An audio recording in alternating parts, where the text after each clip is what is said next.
this.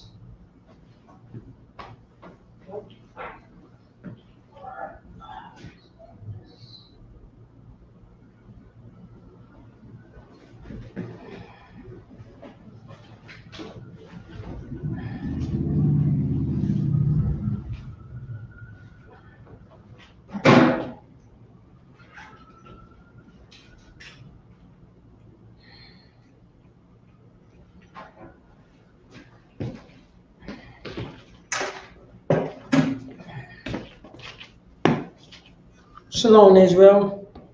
Yah Ba'Shem Yahshua Rakatah to the Akim. Yah Shema Atham Ba'Shem Yahshua to the Akwathim. This is the Lashawan Qadash, the Holy Tongue. This is the Hebrew class. Let's clap it up for the Lord.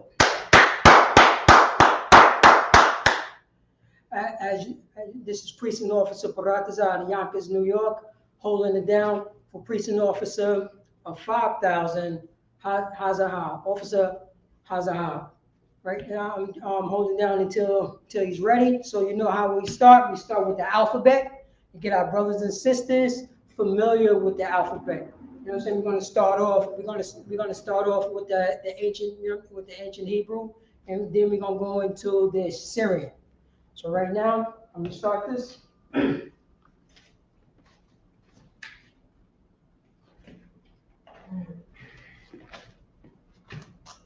See how this look? All right, that's pretty good right there. All right. Let's get the black one also. Black one. Black is no good.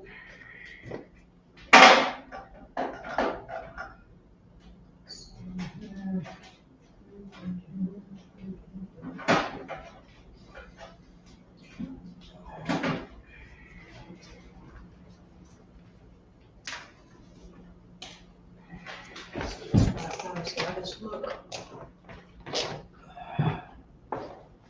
Oh, that's pretty good. All right. Here we go. All right. Start off.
You give us more space between the next line. A little bit bigger? Like Yeah, this and this? just bring this line like down here. Come. You're gonna try to do. Come. I see what exactly what you're talking about. Right. So it's space between it. Right. And usually we'll try to do like 11 on the top, 11 at the bottom. Oh yes. Come. Don't worry about that today. Come.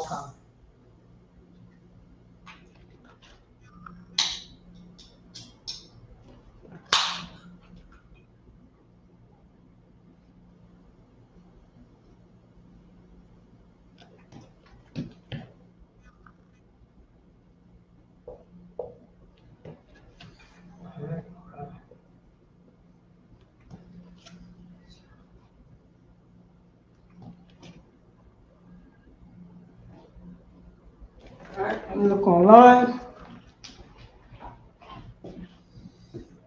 Okay, let me get a one that you can hear me, and also can you see the ancient Hebrew? Let me get a one if you can see the Hebrew and you can hear me. Baba Kushar. All right, let's see here. All right, what's going on? Chantel Love, what's going on? Denisha Jones, what's going on? Let's see here.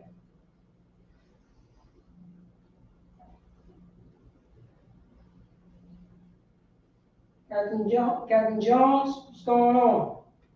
Shalom. Is that Yaka Tazab? 1 West, 125th Street. Shalom. One. The water. All right, the water. You keep going? Yeah, come. All right, here we go. And we're going to put the sounds of the sounds of these characters here. All right, the sound. So we're gonna go with this. Ka, ba, ga, da, ha, wa, za, ka, ta, ya, ka, la,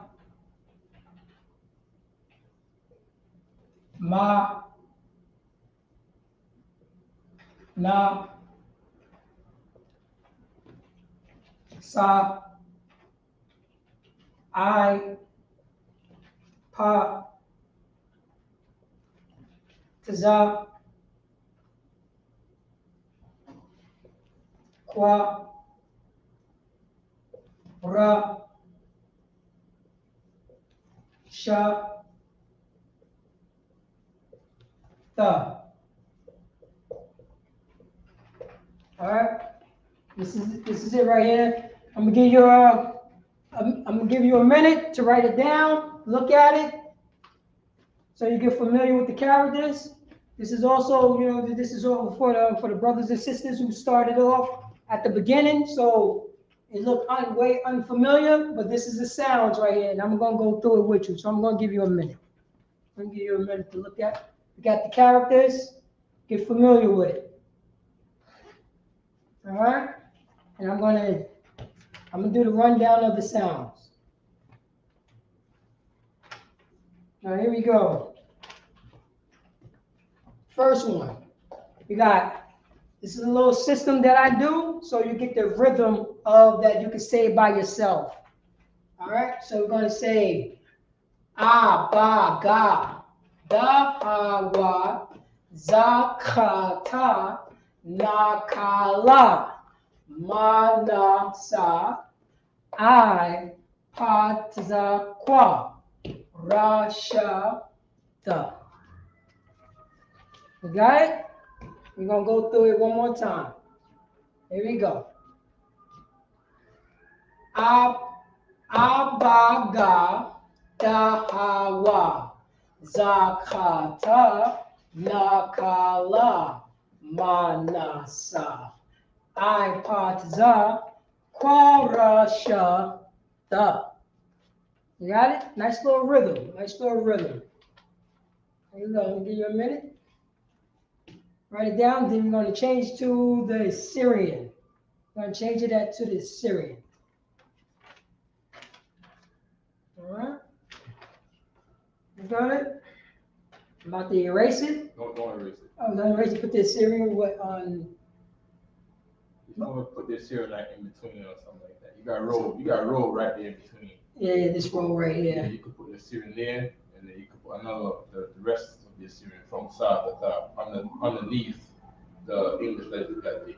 Oh, underneath here. Yeah. Then underneath here. Underneath there. Come. Oh, I can leave it. Oh, come. Yeah. Come. That space was there was very crucial. I'm learning, sir. Most times, bro. Sign Christ. Here we go. Now we're gonna write this Syrian.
Sure.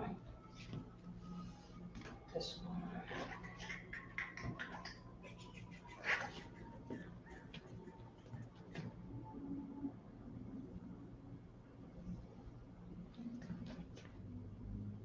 You gotta fix that the R right there, right? The R. The R. Yeah, the R. The diagonal is straight, and then the two extras are Like curved. okay. Yeah, just look at the paper. Don't look at the handwritten one. Look at the one that's not handwritten. Come. Oh, come. I see. Yeah. Yeah, that handwritten one is someone else's handwriting. You gotta have your own handwriting. You know what I mean?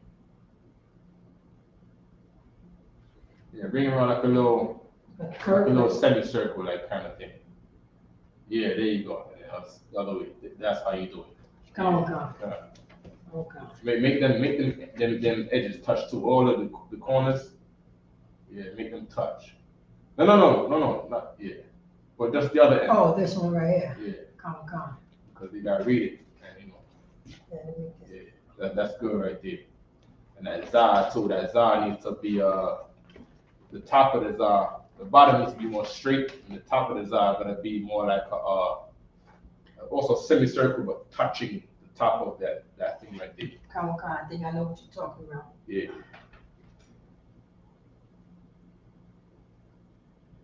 That's it. That's good. The at the top right of the za, just rub off a little bit of the top right there. Right here. Yeah. A little bit A little more. more. Yeah. Let me see that. That's good right there. Come. Oh, then you got too much going up like this. It doesn't go exactly up like this. So take off that tip at the top there. A little more. Perfect. Yeah. Oh, throughout all one. No sweat. Okay, we got this.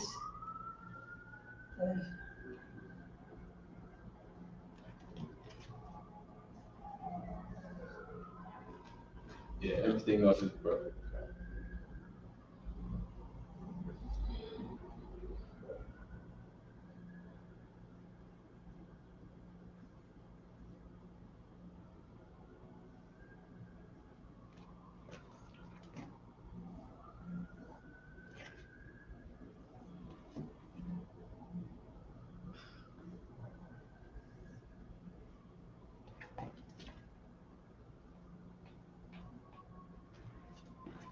All right. Can I get a, Barbara Koshar, can I get a 1 if you can see this clearly? And then do it make sense? Do it make sense? You want to make sure there's nothing really don't look bunched up.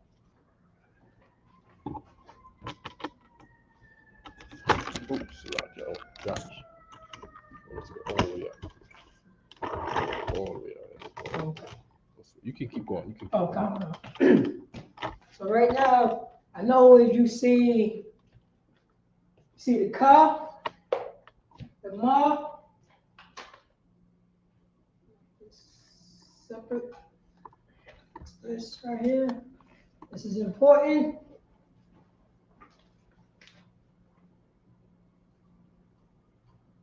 All right. So right now you see the ka, the ma, the pa, and the tazah. You see it look unique over here, right? Look different from the other Syrian characters. Look, it's by itself. But you notice that it have two. The Syrian have 2 kas, 2 mas, 2 na, 2 pa, and 2 tazah. Now when you see this, when you see these characters right here, they're usually at the end of a word. They're at the end of the word. So when you're reading the Assyrian in the Tanakh, you will see these characters at the end of a word. Like, like my name. My name is Paratazah. So it ends with a tazah. So this is the incorrect way that you would write it in the Assyrian. Let's start off with the ancient Hebrew first. All right, so we're going to say pa, ancient Hebrew, pa, ra, tazah.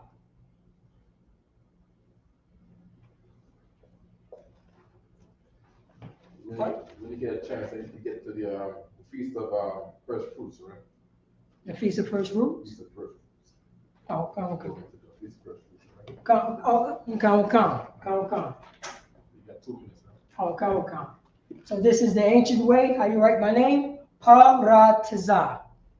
Pa-ra-tazah. You see these little semicircles at the bottom to let you know it's the sound that's sitting by itself. It's a sound that's sitting by itself. There's nothing connected to that sound. The tazah, right? Come. If you commit the top part of the tazah, look more like a Z. More like a Z. Come.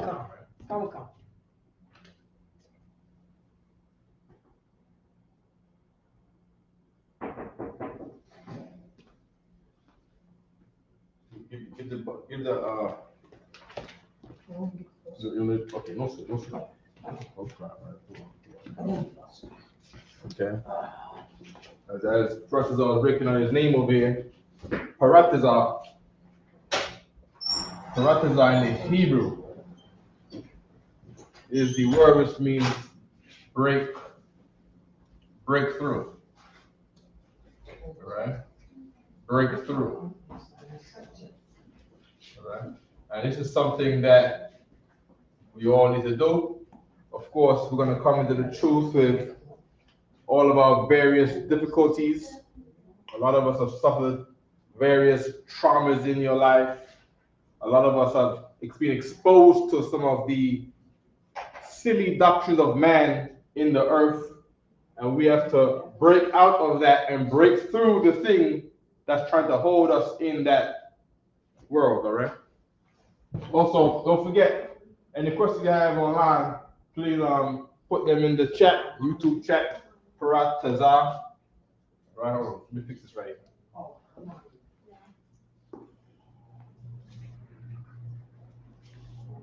Right, Paratazah. Right?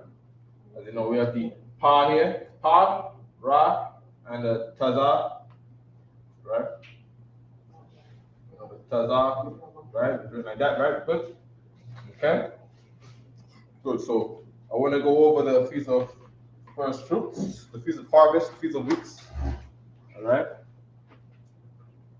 Okay. Before we do that, we want to, as usual, we want to complete our understanding of the alphabet because we can lose it. It's very easy to lose your language.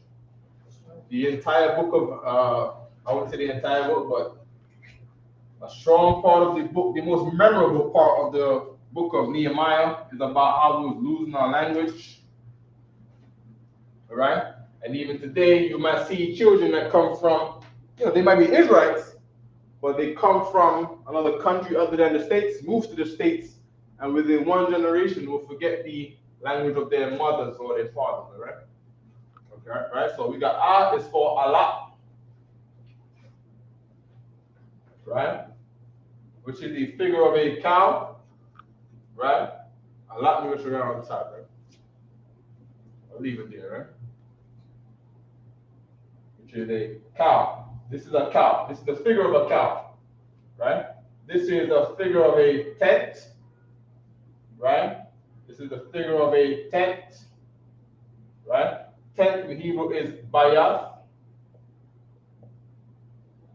right? Bayath, right? Over here we have the hump of a camel, right? So this is the hump of a camel, right? Hump of a camel. Camel in Hebrew is gamal, right? Gamal. Over here we have the figure of a door of a tent, right? A tent is a triangular shape, right? When you make a tent, it's a triangular shape when you look at it from the front, right? And the door of a tent would be the leather being pulled apart if it's made out of leather, right? So this is dalah, right? Dalah. And dalah in Hebrew is door, right? Ha is the figure of someone presenting something with his hand, right? Basically doing this with his hand, right? Presenting something. And in Hebrew, that is, I wrote the other way around, right? Let me keep it in the same order.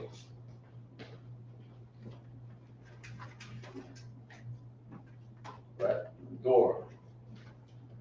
Right, door, the last down here, we got the Hebrew interpretation at the bottom right here. Right? Up here we have the word, which in English will be behold.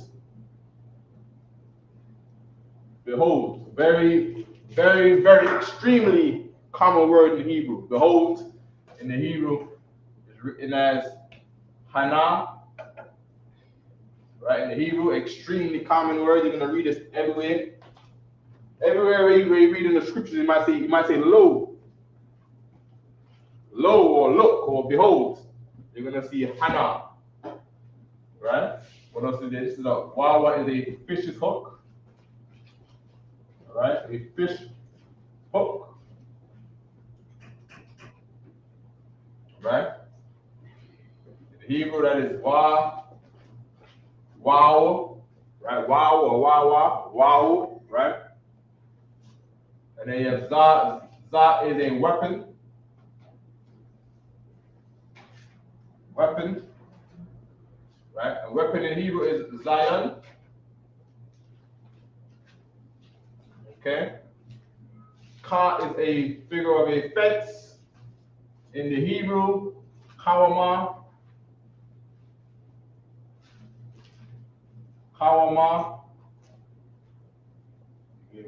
Kind of tight space at the top there, brothers. It's a lot. Always remember when you make 2 rows, you just know, you got 22. You got 22 characters. Just always remember it's 22. Split it in half. So Yeah, man. I was, Salaki, sir, if I may, Yeah. I was trying to get as close to the top as possible. Okay. I'm a little short. Okay. Kawama, the fence. All right. Ta is for. Did it around again, right? Oh my gosh, right?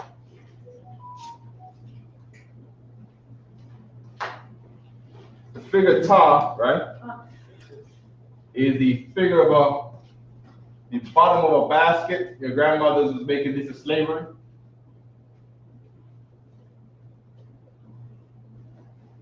making the round bottom of a basket, which is this figure right here. Right?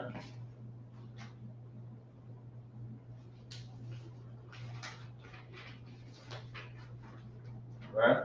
A basket. Basket in Hebrew is ta-na'ah, right? Ta-na'ah.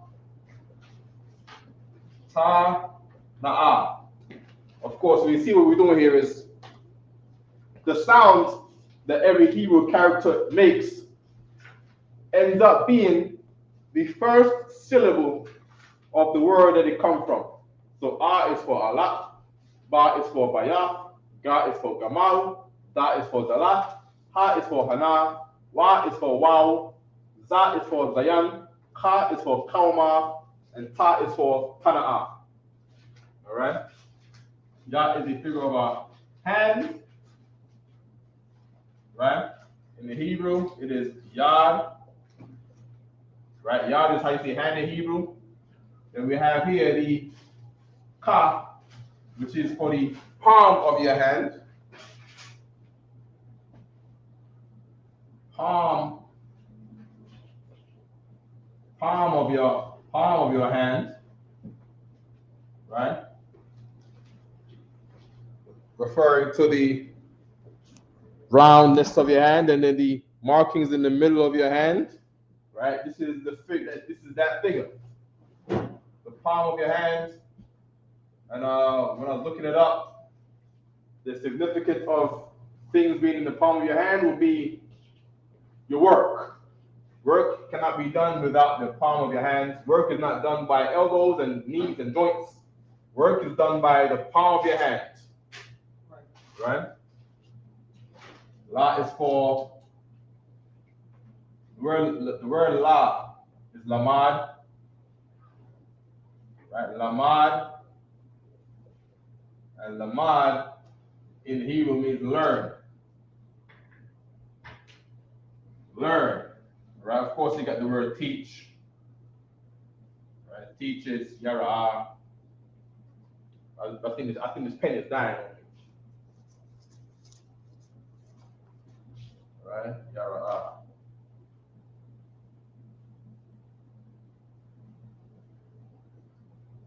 Yara. Teach. Right? And learn is lamad. Right? Mayam is water. Right? And ma, very tight over here. Very, very tight. Correct. Ma is for Mayam. Salak, y'all know him? Okay.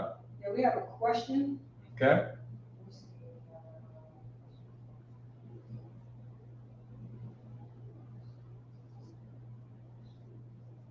Okay. We can get the question. Come.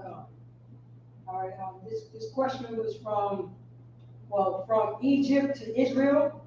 Okay. Say, question: What does the suffix shy means? Shy. Oh yeah, or shy, like Yahweh shy. Shy. Okay. Like Yahweh shy. A lot of people, from what I've seen conversations with people, what he might be getting at is he knows the Lord's name is Yahweh, right? Come. Yahweh. It's the Lord's name. It's God's name, right? According to the Bible. This is God's name, right? Written so. Yahweh.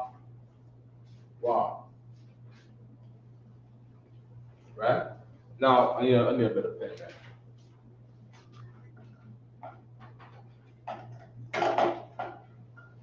The red one also is pretty good. The red one right here? Yeah, come. Okay. Sorry, enough. Right?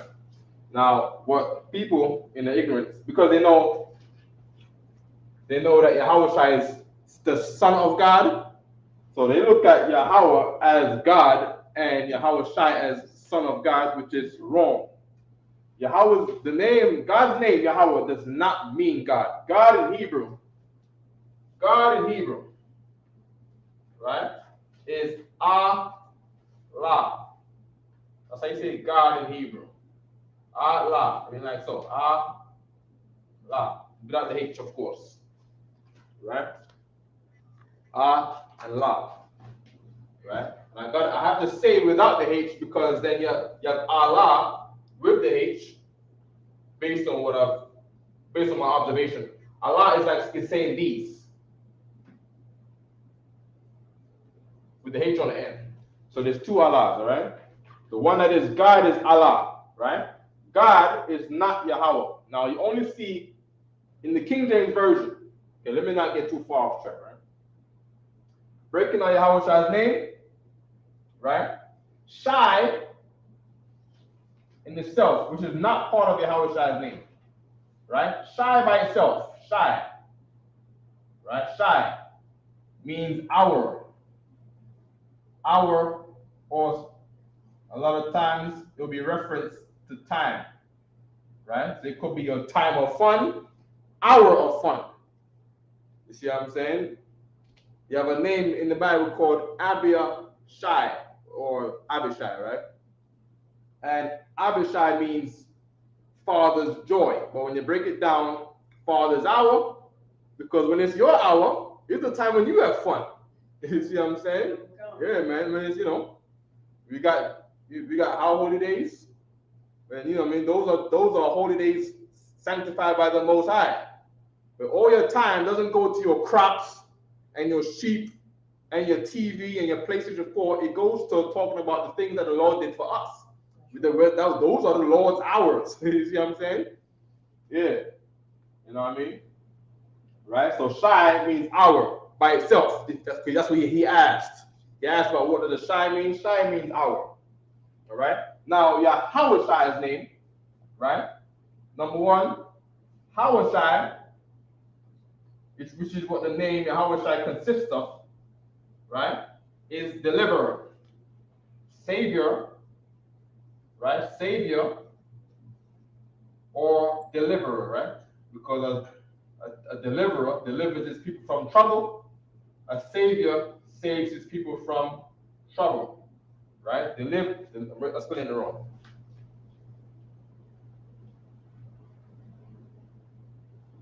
The deliverer,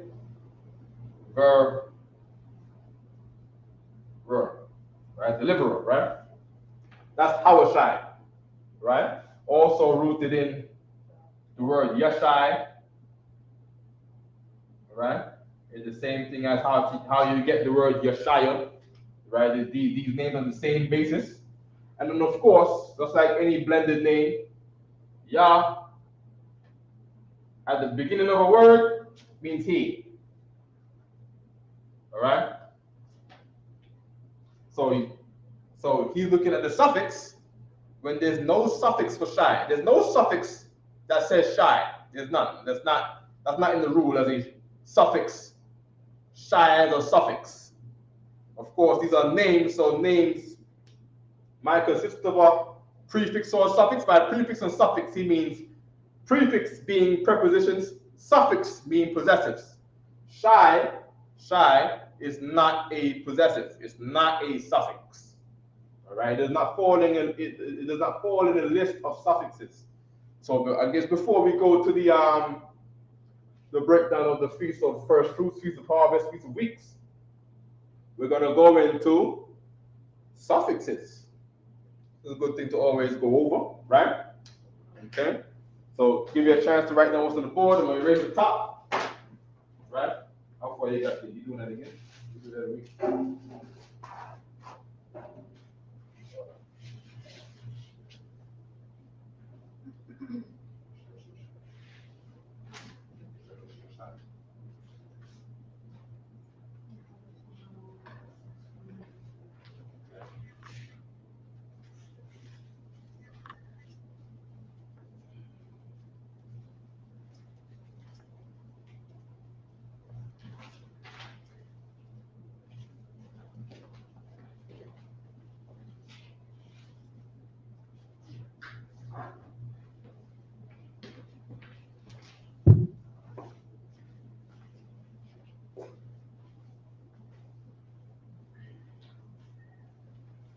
Okay.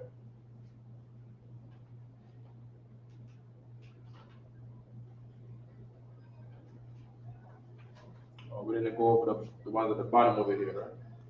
Let me fill these in. So mark is means establish. Establish, right? It's a figure of flag, of course. The flag in Hebrew is sawak. Sawak is the word for a flag, of course. Words in Hebrew can mean more than one thing based on its significance visually, right? A flag might signal a council. You got words for sawak, which means council, but the basis of the word sawak is flag. All right? I, right, is for ayan. Right? Ayan is the I. Right? Pa is for pa. Pa, which is your mouth. Taza, we wrote the taza like an R. Right? You write the thing on the top here like a Z, right?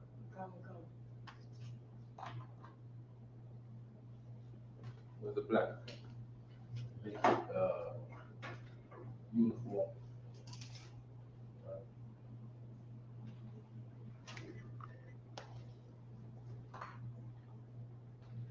Okay. Tazad is from Tazad. Tazad, which means side. Right? Kwa is for Kwawash, which means snare. It's not the same as a trap, because a trap could be a holy falling, while a snare is something that you walk on and it catches you, right? You're just talking about the name that they made for this certain kind of thing, all right? Ra is for Ra'ash. Ra'ash is head. Sha is for Shan, which is teeth or tooth, right? For singular, right?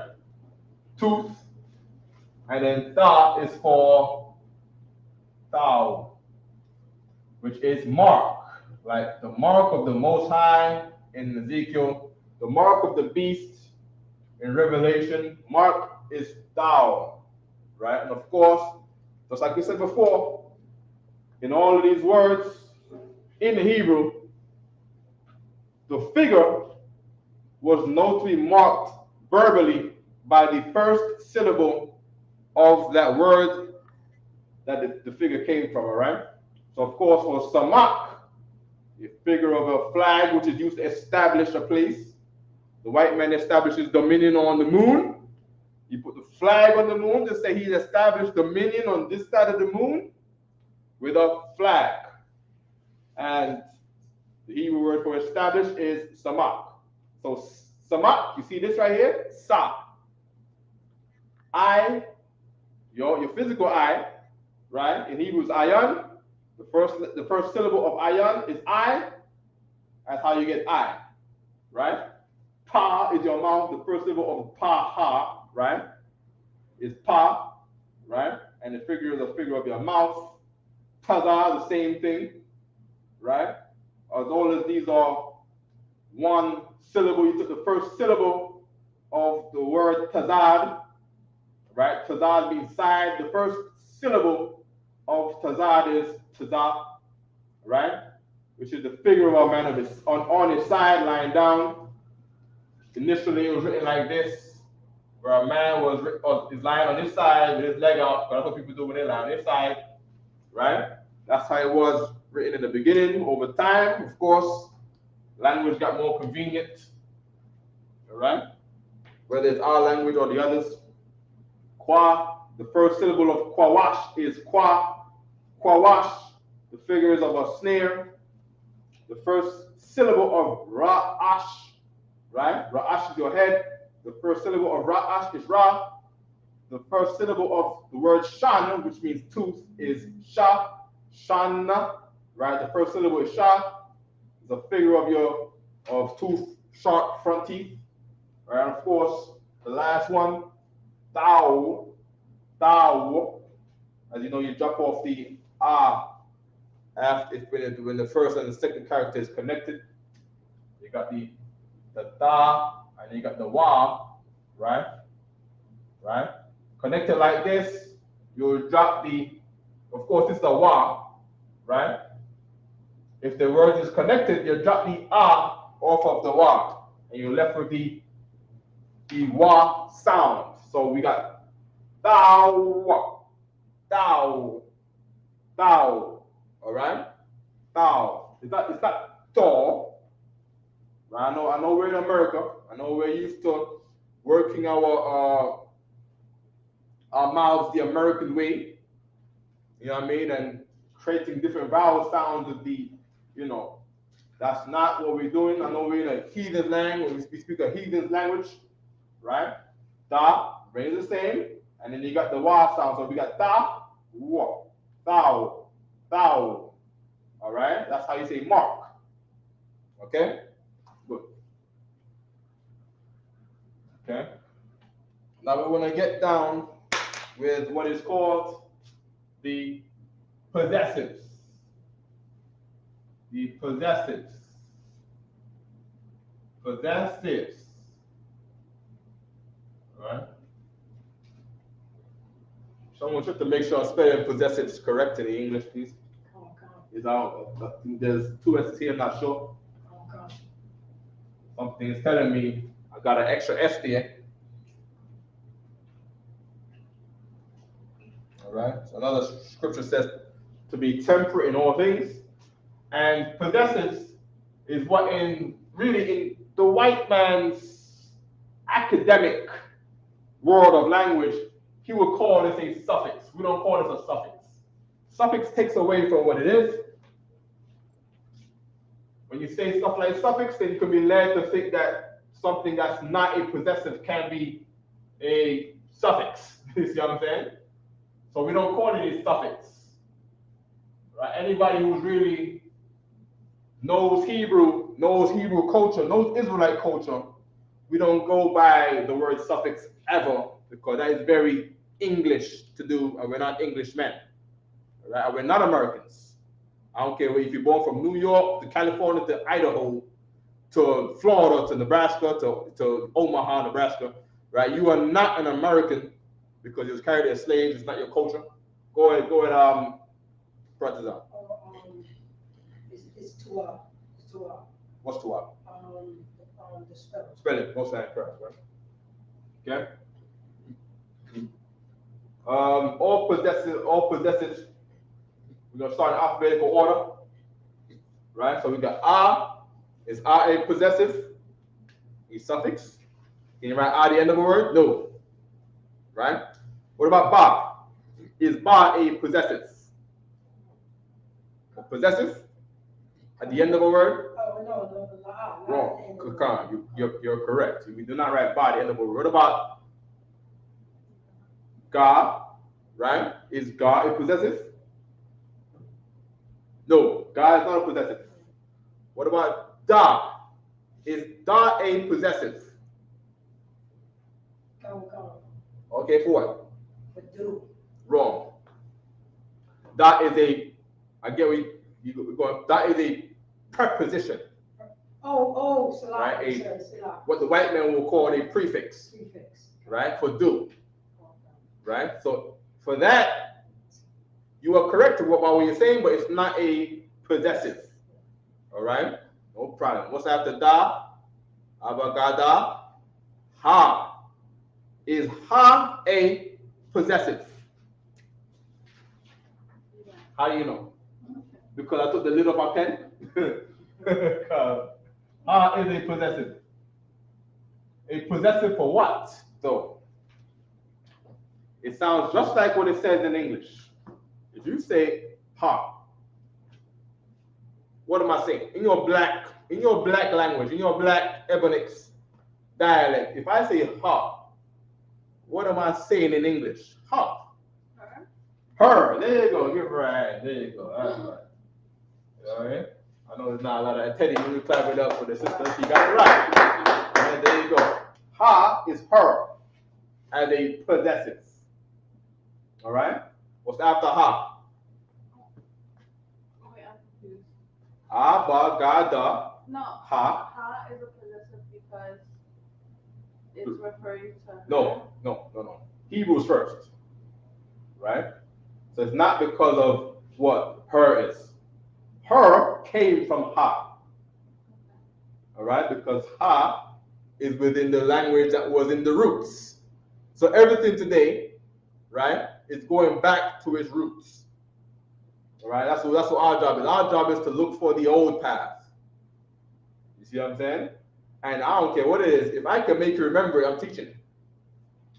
All right? As long as it's right and it cannot be proven wrong. If it helps, I'm teaching it. Now, number one, English is born out of Hebrew.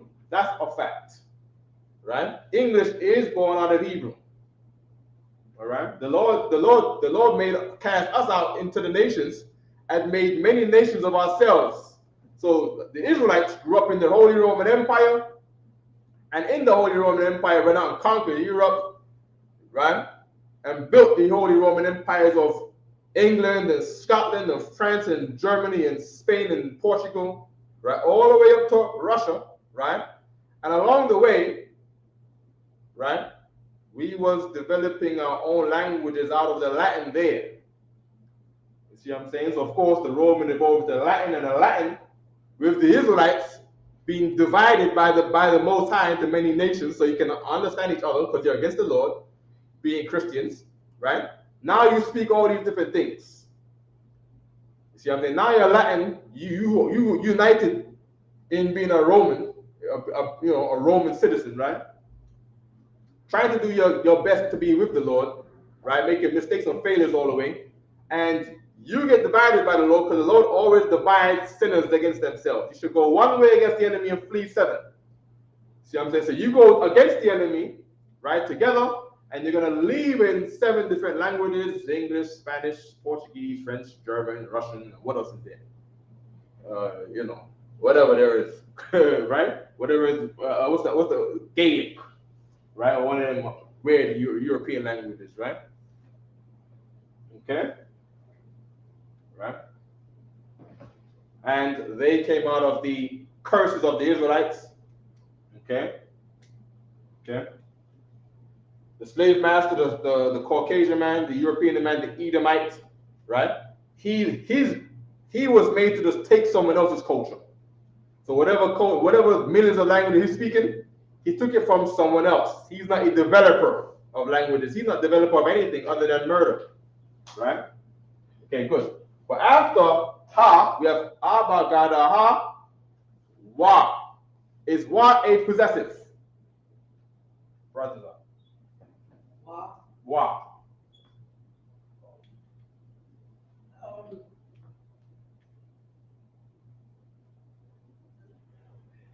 Don't be shy to look in your notes, anybody, right? Anybody online, don't be shy to look in your notes. Is wa a possessive? Because the brother asked the question, is shy a possessive? Or the suffix of shy, right? So it's good to know these things. And shy would not be called a possessive. Shy in itself would be a root word, right? Root word that consists of 2 Hebrew characters.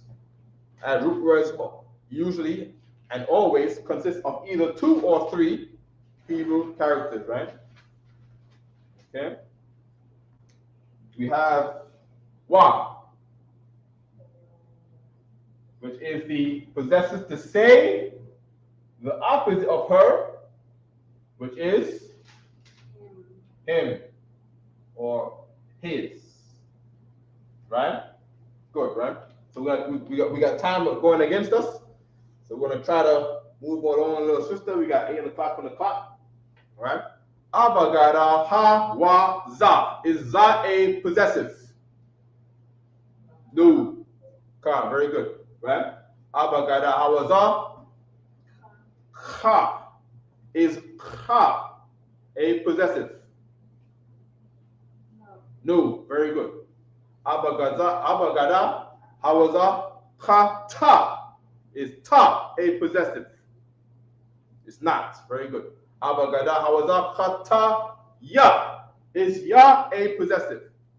Ya is the main possessive. Right? Ya is the main possessive to say my. A lot of times also used as buffers, as a buffer between possessives, right? Buffer also, right? We put also a buffer, right? Between other possessives, if the sound, from what I'm seeing, right? If the sound is too difficult to pronounce between the possessive and the word it's joined onto, right? Also used as, let me put it underneath, right? So we're gonna move to the other side of the board, right? Also used as a buffer, right? For pronunciation's sake, for pronunciation. Of course, to speak any language, you need a consistent flow of understanding what you're trying to communicate to the next person. If there's any miscommunication, you will have a fight and you have a war, which is what usually happens when two groups of people that don't speak the same language are stuck in the same space. And if they can't understand each other, there will be no meter to reason. And you look at the next person as doing something that is unreasonable, and then there will be the and all of the moves that Protestants would do. Because of course, Protestants is a reputable, right, very strong and very well learned fighter, all right? Okay? Trained in how many martial arts? All of them. Good, nice. Just say all in Hebrew. all in Hebrew is kal. Kal is the word for all. Kal, right? Kal is the word for all. All right. So we down to Ya on the alphabet line, right? Abagada ha wa zakataya ka. Is ka a possessive? Yeah. He said Kawukan, and he is correct. Ka is a possessive, very, very common, very as common as saying you, your, you're damn right. Your, and in many instances will be used as you. Right? Because this is not English. Right? This is not English. Right?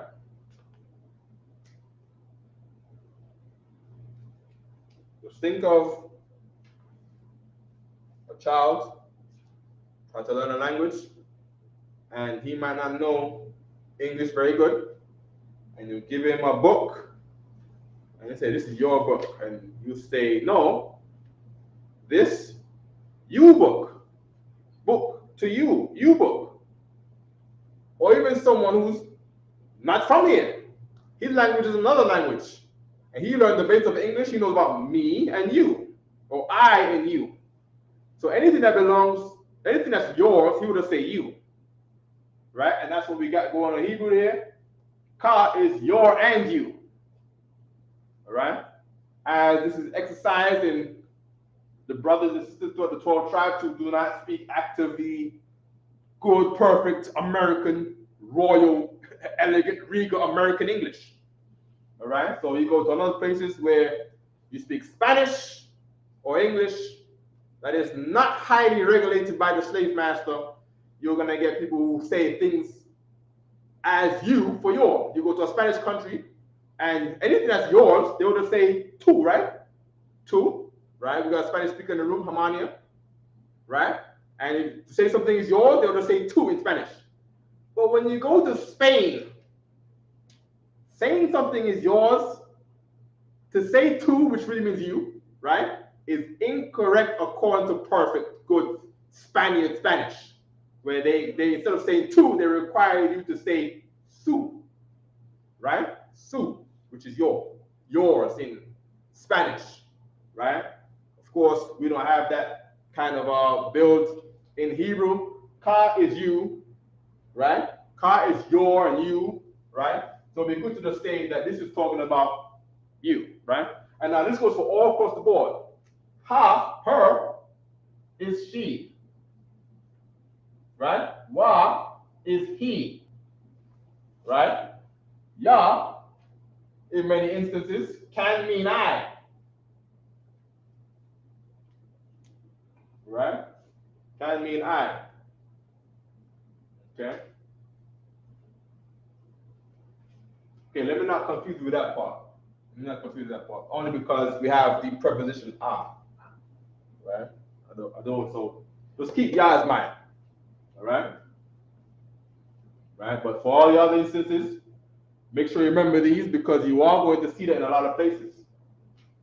Alright? For these, you also have the prepositions for these also, right? But this is what is going on here, right? Said he, you have Amarwa, which is he said, right? You're not going to really see, you see Ya Amar and he said. Okay, so let me keep on that notice then, so we don't confuse people, right? But then you do have the car as you. The car is always you. La car. It's in the Hebrew, it's in the Lord's Prayer and everything, right? La car. Okay, no problem. Let's keep going, all right? So after this, we're gonna get the prepositions, right? Okay, so we can understand the other end of what I'm trying to get to, right? We're down to ka, abagada, ha, wa, za, kataya, right? Ka, and what's after ka is la. Is la a possessive? La is not a possessive, right? Kataya, ka, la, ma. Is ma a possessive?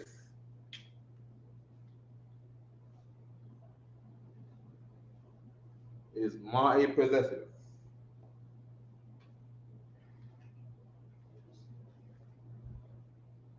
It's not a possessive, you sure? What about some notes? Let me see some notes here. Go ahead, President.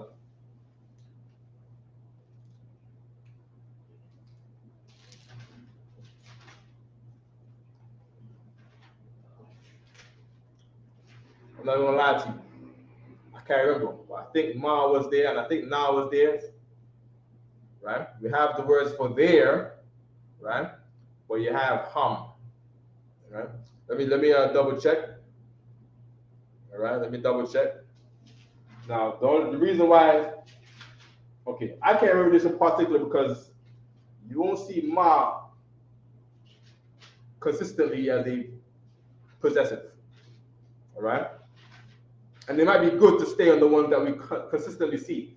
As tomorrow morning is the Sabbath service, and Sunday is the high holy day, right? And my job in teaching Hebrew on a Friday is to prepare you to read on the Sabbath service.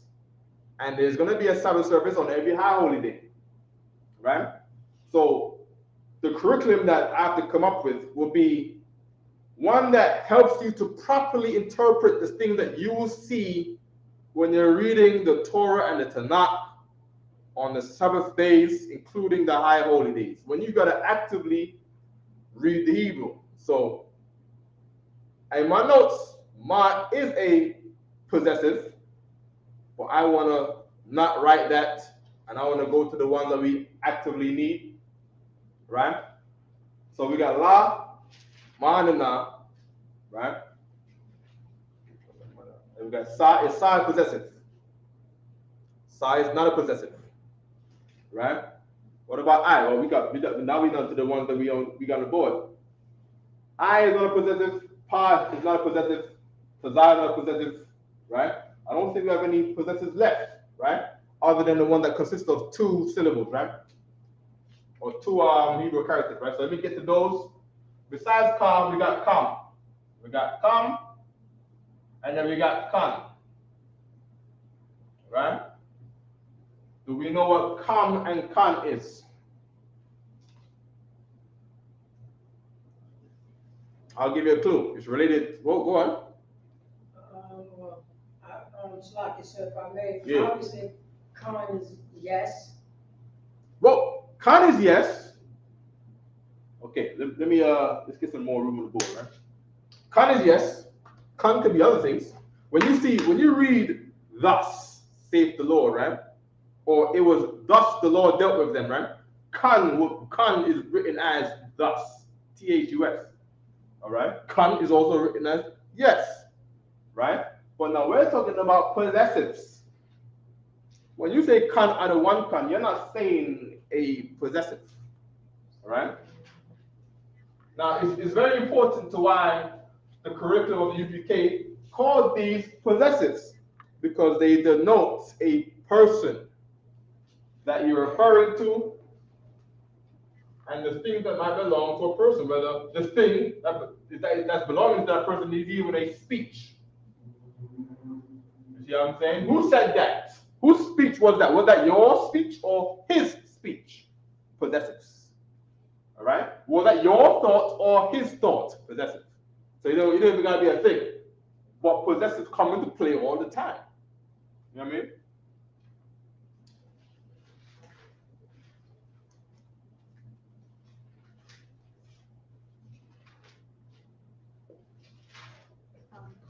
Found what?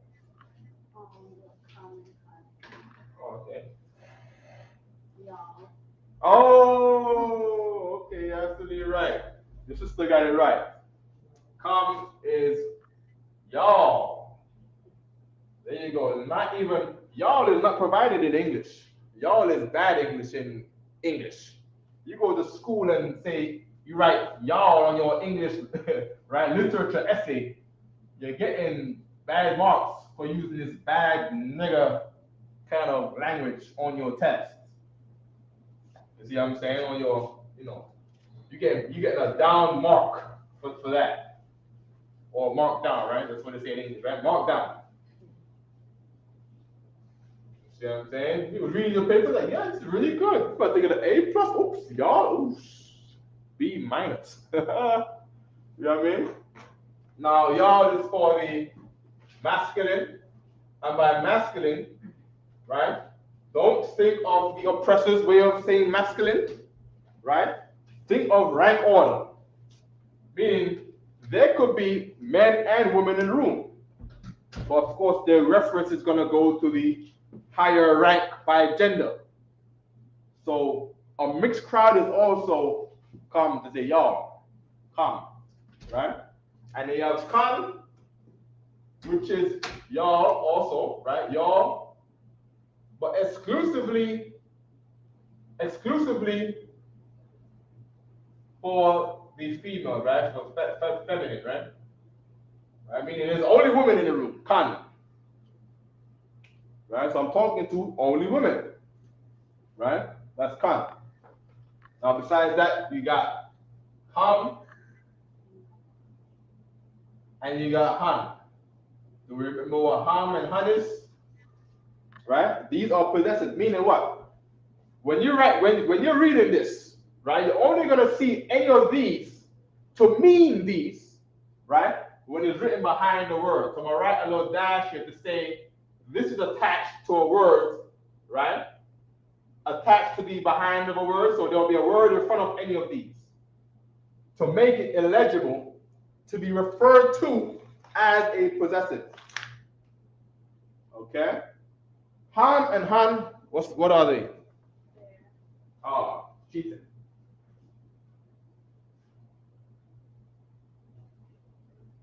Okay? My name is Isupk. Okay?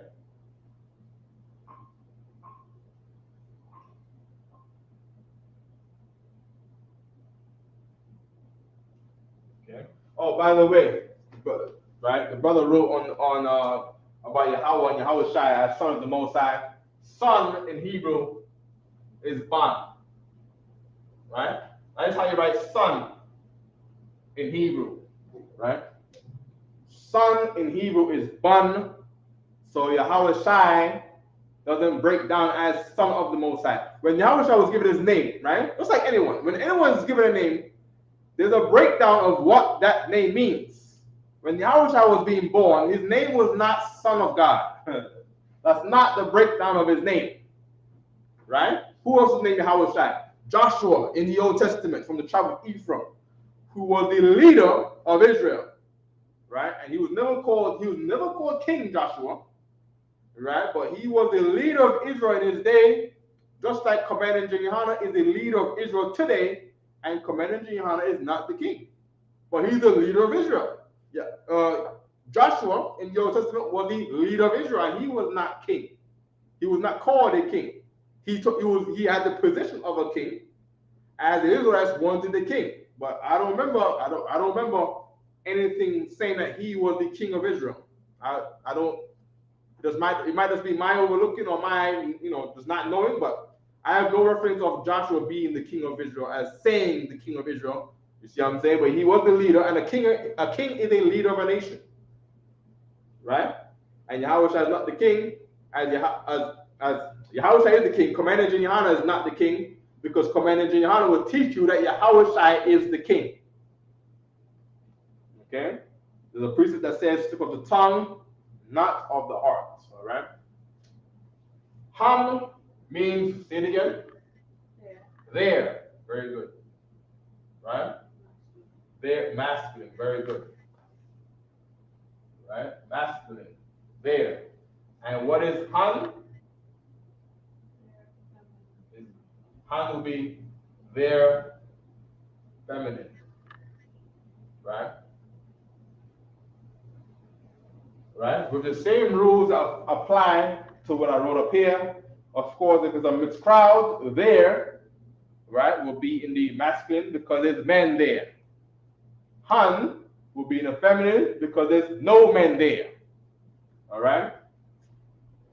Good, right? So for the possessives, this is all you need to know for now. I'm missing one. Give me a clue. No. Wrap it up. That's very good. That's very good. Right? That goes over here with we. Right? We got nawa. Right? Nawa. Which means we, us, our. Right? Of course, same thing. We're going to write 1, we, 2, us, 3, our, because this is English. Where you got to write all these things to mean, different tenses or terms, right? But in Hebrew, right? In our barbarian, what the white man will call the barbarian language, right? Everything is just nawa.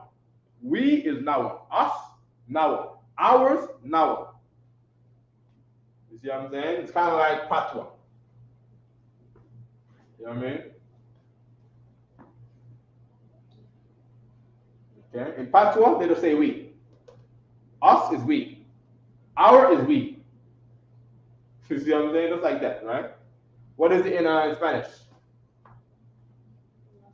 Nosotros. Us is in Spanish, nosotros. Ours in Spanish, nuestros is sound like nosotros. Nuestros. Okay, so nuestros is our. Okay, good. Right? But what's we in Spanish again? That's nosotros, right? So nosotros, nosotros, nuestros. Okay, no problem. And that is the Spanish language, all right? No problem, all right? Before the Spanish came, the Incas and the Mayans, right? They had their own languages, which is also birthed out of the Hebrew, right? Some of them maintained it, some of them lost it because the Lord made many nations out of us again. All right? Okay? Good, right? We still want to get the Feast of Fruits, Feast of Harvest. Let me check any questions online. You get a chance to write it down. How would you write come in Hebrew? Say it again. How would you write it in Hebrew? How do you write what? Come.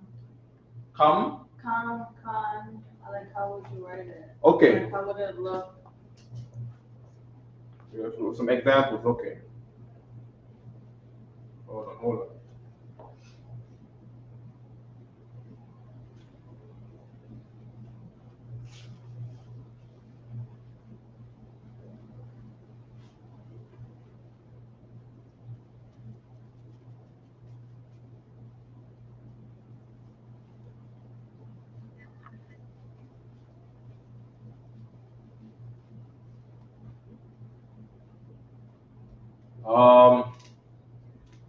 So this is, say like this is y'all, what could, y'all son? Yeah, you said son, right? So this is y'all child. Because it could be a family, right? Okay. Family. Family. In Hebrew is written as Ma. Let me write the Shah properly, right? Ma, Shah, Pa, Ka. Right? Ma, Shah, Pa, Ka. Right?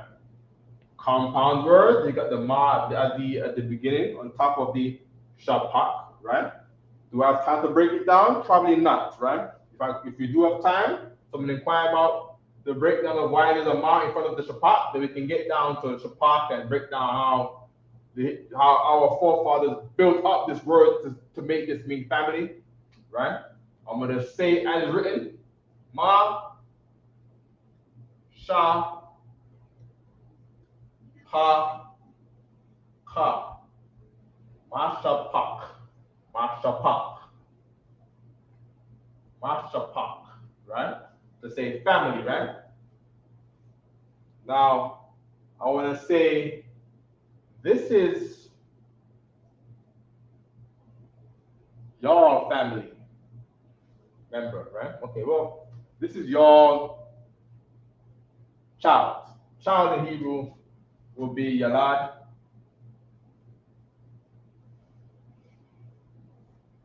Right? It's a boy, child, right? Child, I think it's a boy, right? Yalad. Right? To say young person, young man, Yalad, right? Now I want to say y'all child. Okay? I want to say y'all child. Someone give me in the chat. Write down y'all child. Masculine. Right? Give me y'all child in Hebrew. We got child here, Yalad. We got possessives come right here, right? I want this one right here. Child, right? Tell me what you got. Y'all child.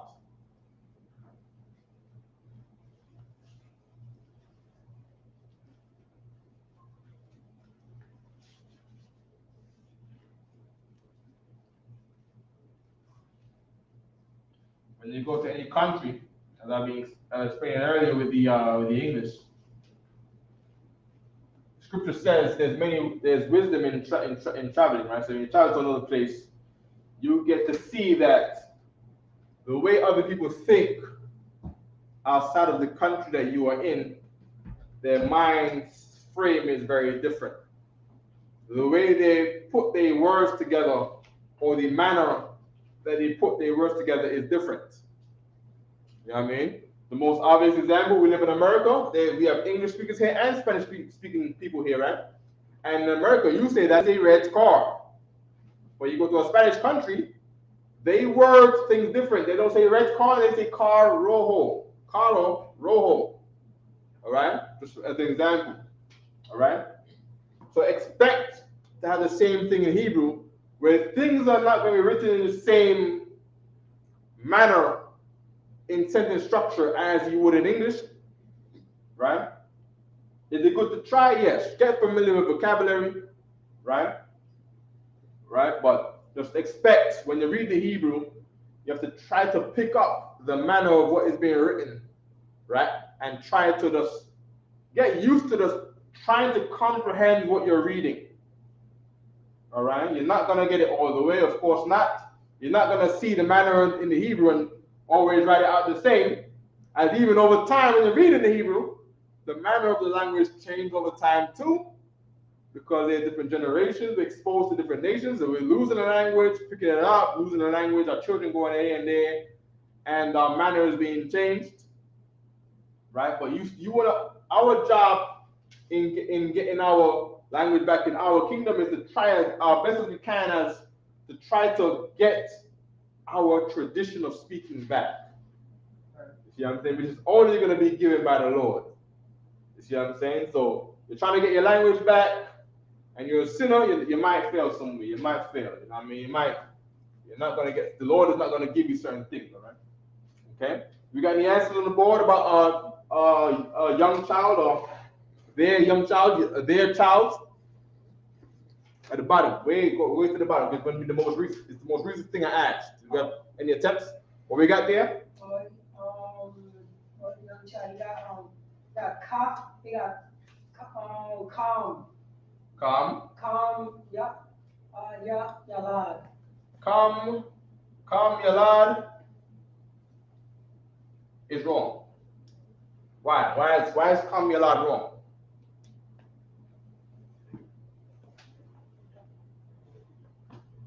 Calm yalad is wrong.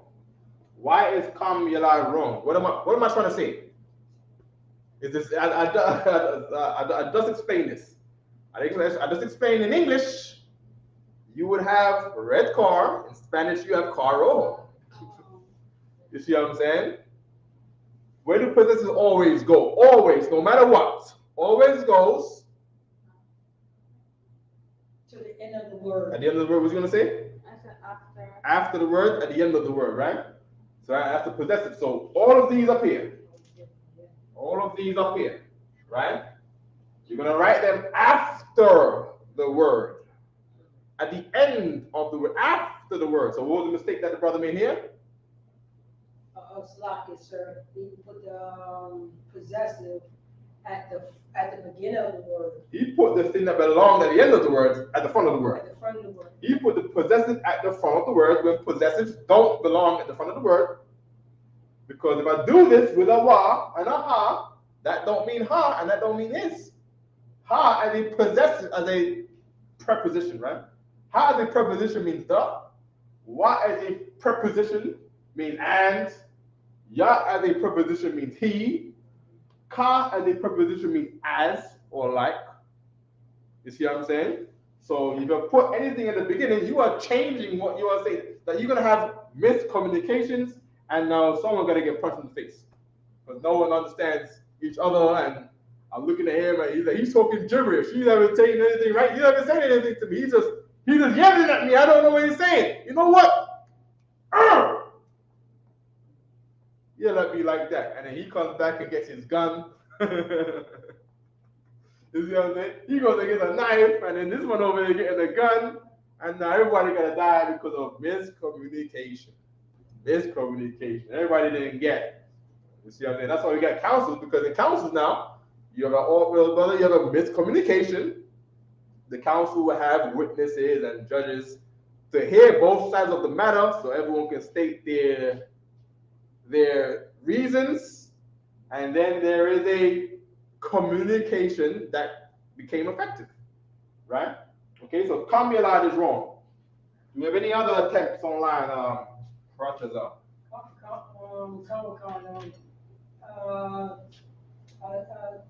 Sapat, the yak. Okay. He ended up fixing it. And he said? He said, Yalad, Yalad.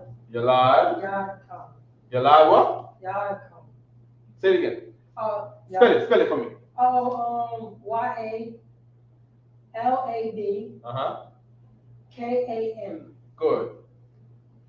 And Slack said also Officer 50 Ayash Yala. Put the same thing. Good. This is correct. Your last comment how you write this, and it could be her child, right? Yalad ha, right? The pen is running out on me again. Yalad ha, which will be her child, right? Her child. Her child. What we got over here? We got y'all child. This is y'all child. This child belongs to y'all. He's lost. I think you guys left him on the train. You left y'all child on the train. Well, here's y'all child back. See what I'm saying? What else can we put here? We got their child, right? You got Yaladia. Right, Yaladia. Hold on, Yaladia. What is Yaladia? Yaladia would be my child. Right?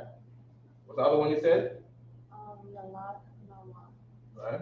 So we got Yalad Nawa. Yalad Nawa. Right? Yalad Nawa. What would Yalad Nawa be, Partizan? Yalad Nawa. Now, Huh? Slack, sir. Huh? But your. Your? You sure? Oh, our, Slack. Okay. Our. Our child. Very good. I was thinking Very, about the same thing. very good. God. Slack. Our Our. child. Right? Good. Now, when you read these in Hebrew, right? I want a different color for these, right? When you read, when you read this in Hebrew, right? Between the word and the possessive, there's not going to be no space there. There's not going to be no dashes, right? They're going to be written completely together as if it was one word.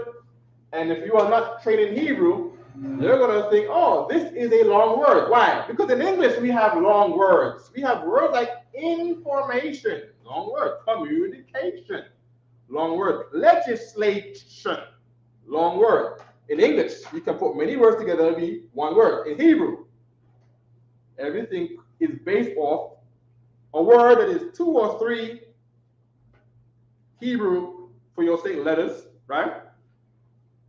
Added with a tense, with or without a tense, added with a preposition or without a preposition, added with a possessive or without a possessive, added with a pluralization or without a pluralization to build on a word.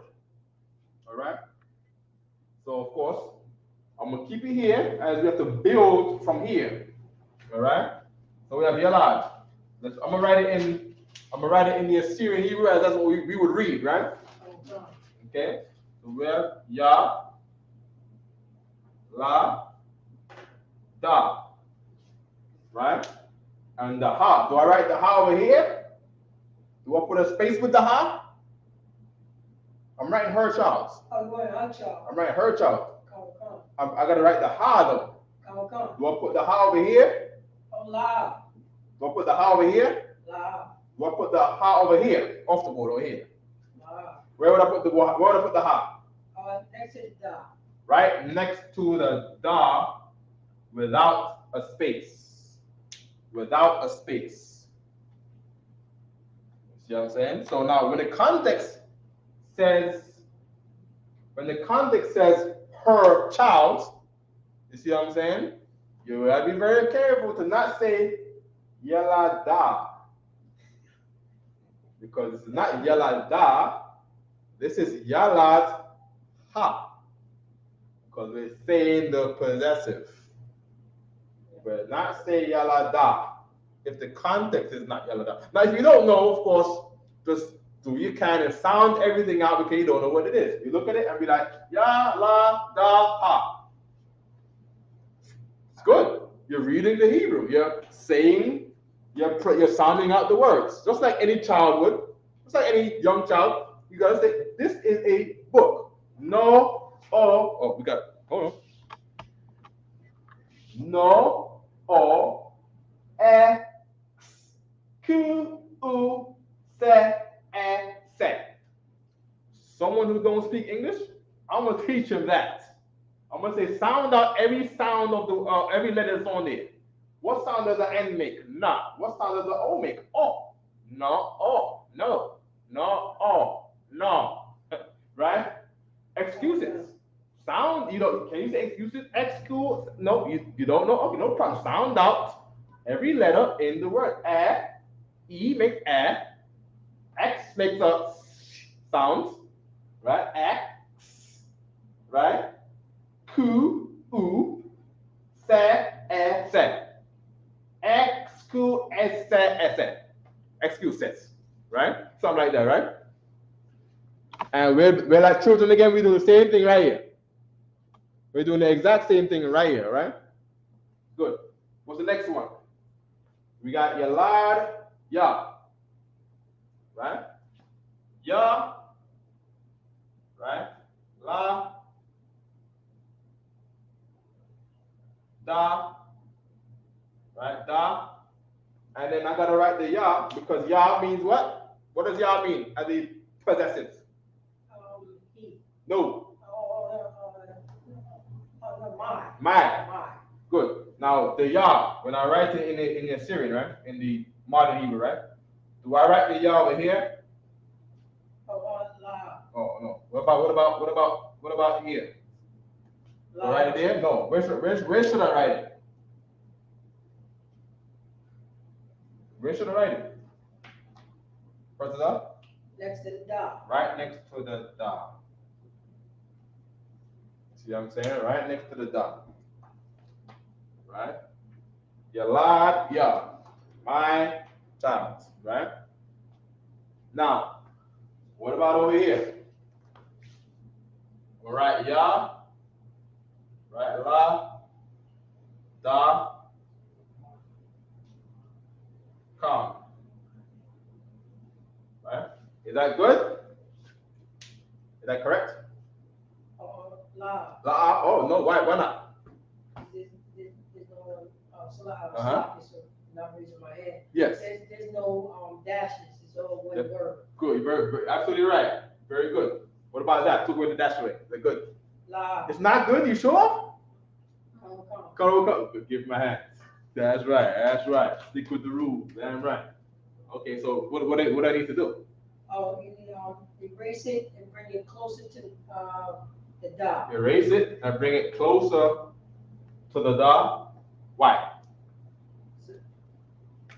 Bring it closer to the dot. You mean like right on the dot? Say it again, sir? You mean like right here, like on the dot like this? Yeah, that's pretty good. Okay. What about that? Is that good? To me it is. To you it is? Maybe it's my bad handwriting, right? Hold on. Let me see if this is what you'll get in that here. Okay. Is that good? Yeah, that's a lot better. You sure? Yeah. Is this correct? Very good. Clap it up for y'all. This is correct. There's no space between the word and the possessor. See what I'm saying? When you see this is not a complicated word. All right? You don't look at this and go, oh my gosh, there's 5 letters in this Hebrew. I don't know what it means. How did it teach me no 5-letter words? Because there's none. There's no 5-letter word. Can there be a 5-letter name? Yes. But names are not the same as words. Names are made out of words. Right? And of course, even names, when they're made of more than one word, you cannot find nowhere in the Hebrew where the name has a space in the middle of the goddamn name in Hebrew. They're written all together like this, and everything you read in the Tanakh is going to be looking something like this, with maybe a possessive with a preposition here, like 2 letters, and then, you know what I mean, something like that. And then everything is going to be long like this. And you're going to have to learn to break it down to understand what you're reading. Now we're going to go to an extra. What time we got here? In the past 8:40. Good night. Okay, we're running out of time. We're out of time. All right. So let's get the last one, so we can get into our examples. Right? Somebody remind me. Somebody ask next week, so we can get the possessors on the board. Okay. We have Ya, La, Da, Na, Wa. Good? Good? That's good? It's good, right? Yalad, Nawa. Good, right? Oh, no? Oh, my bad. Come on. Break it down. No, it got sloppy, so it got to be closer. You got to be. It's one word. You got to be closer. All right. Have to be closer. My bad. I'll just put this thing right here that says 2 arrows right here. Make it closer. Let's make it closer. No, you have to erase it. Oh, and erase bring it. it like Okay. closer to the dot. Okay. Sure. Come. What if I just, let's put an and here, and. Well, it's like it says you don't put an N unless you're going to put a Y. Okay, all right, no problem, right? What about this? Good? Bring it all together like that as one? Come. Looks like a long word, you sure? Come. Very good. Clap it up again. Okay, very good, right? Okay.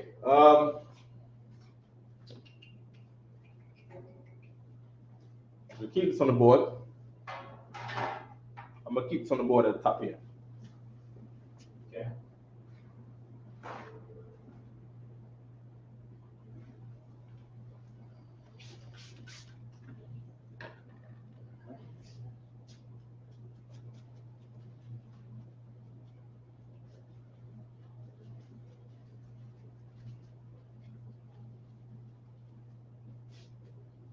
Sidebar.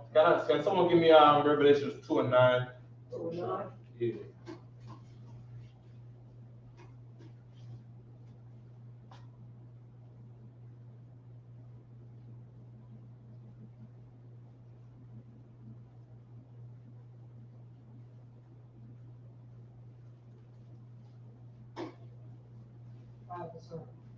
Go ahead.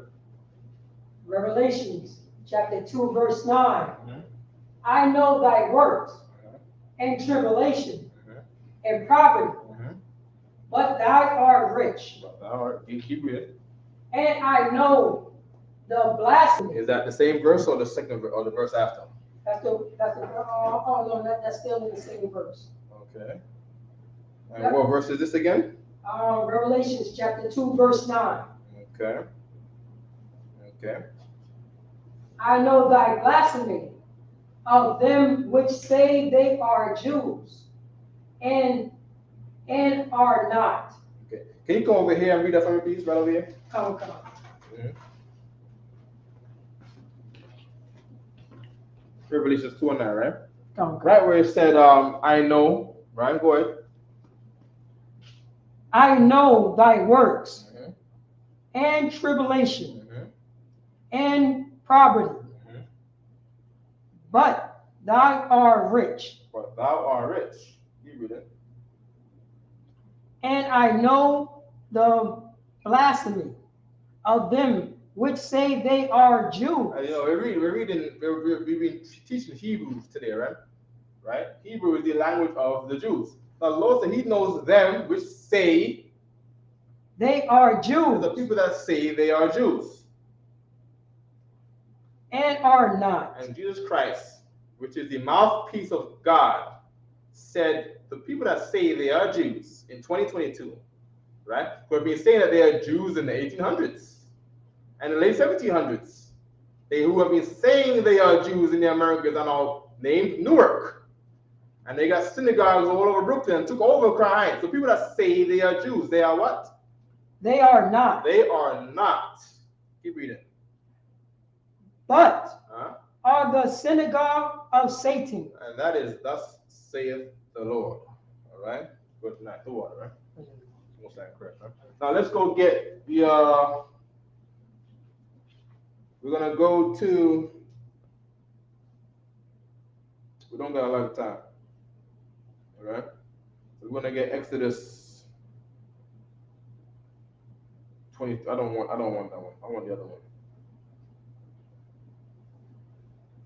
We're going to get Exodus 34 and 22, all right? Come. Okay. Exodus 34, 22. When you can, brother, you just read that for me, all right? Come. Baruch Hashem.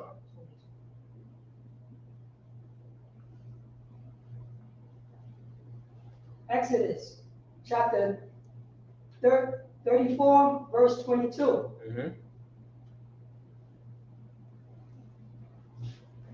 And thou, Yeah, go ahead. And thou shalt observe the feast of the weeks,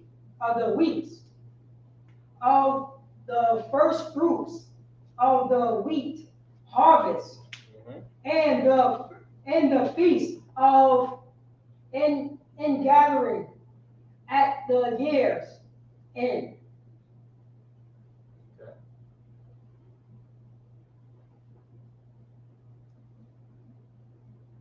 So this was the verse where you can read about the Feast of First Fruits. Okay.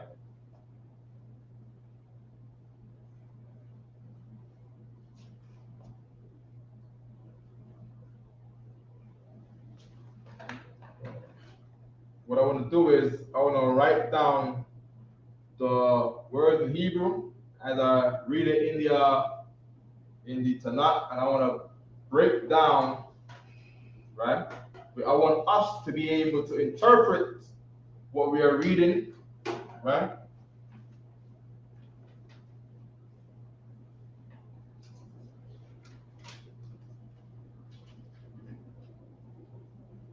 Okay.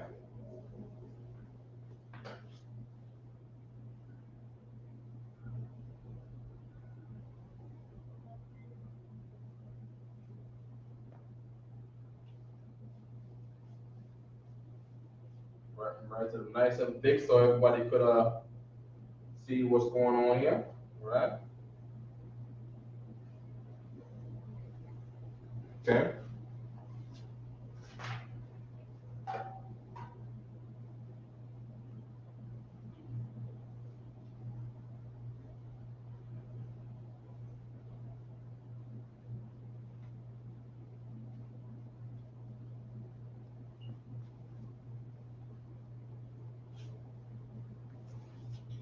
Yeah, let's work with that for now, right?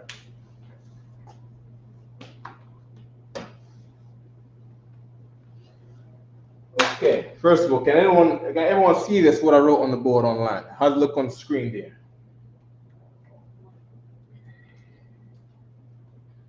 Or maybe I should never did it like this, right? I should wrote it out in English letters, right? So we can follow along with pronunciation, right? Let me do that instead. So we can follow along, because I know people online might be new. I would love to have a class where we just do only Hebrew, I can talk in Hebrew, and you know what I mean? But of course, we're not near there yet, all right? So let me work with let me go in the same plane as everyone else's pronunciation. So when you see this, you can sound it out yourself at home. Okay? I had a Dr. Pepper around here somewhere. All right. No problem, right? Oh, sorry. So, of course, in English, in Hebrew, we write from right to left, but in English, it's the opposite way, right? So, what I had them, I write it out as I saw on the Tanakh, right? You're gonna see this. You're gonna see wa kaf, all right? Then you're gonna see sha by, okay? And then you're gonna see Aisha. Aisha. Okay? And what else we're gonna see here? We're gonna see Baka warrior. Ka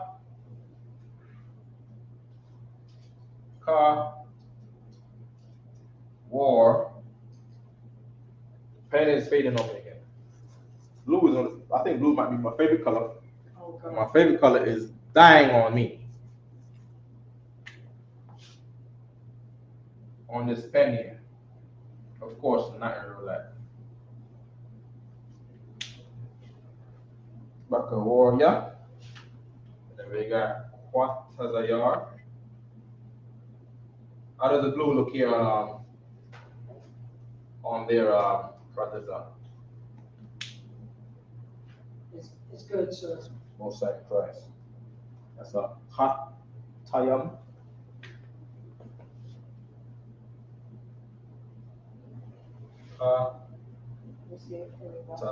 Yum. Now,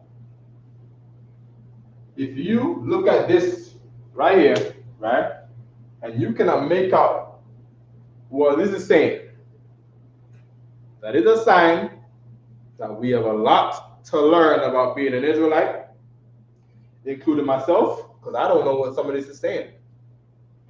You see what I'm saying? So we have a long road, a long road to walk, right? Okay. Wakag. Let's see if I can get the rest of the bottom right here. If I can get it all on the board, right? Because we're down to Hatayam, right? So we got Wa, Kag, right? Wakag. So we got Ha, Asayam. Ha, A, Sa, Ya.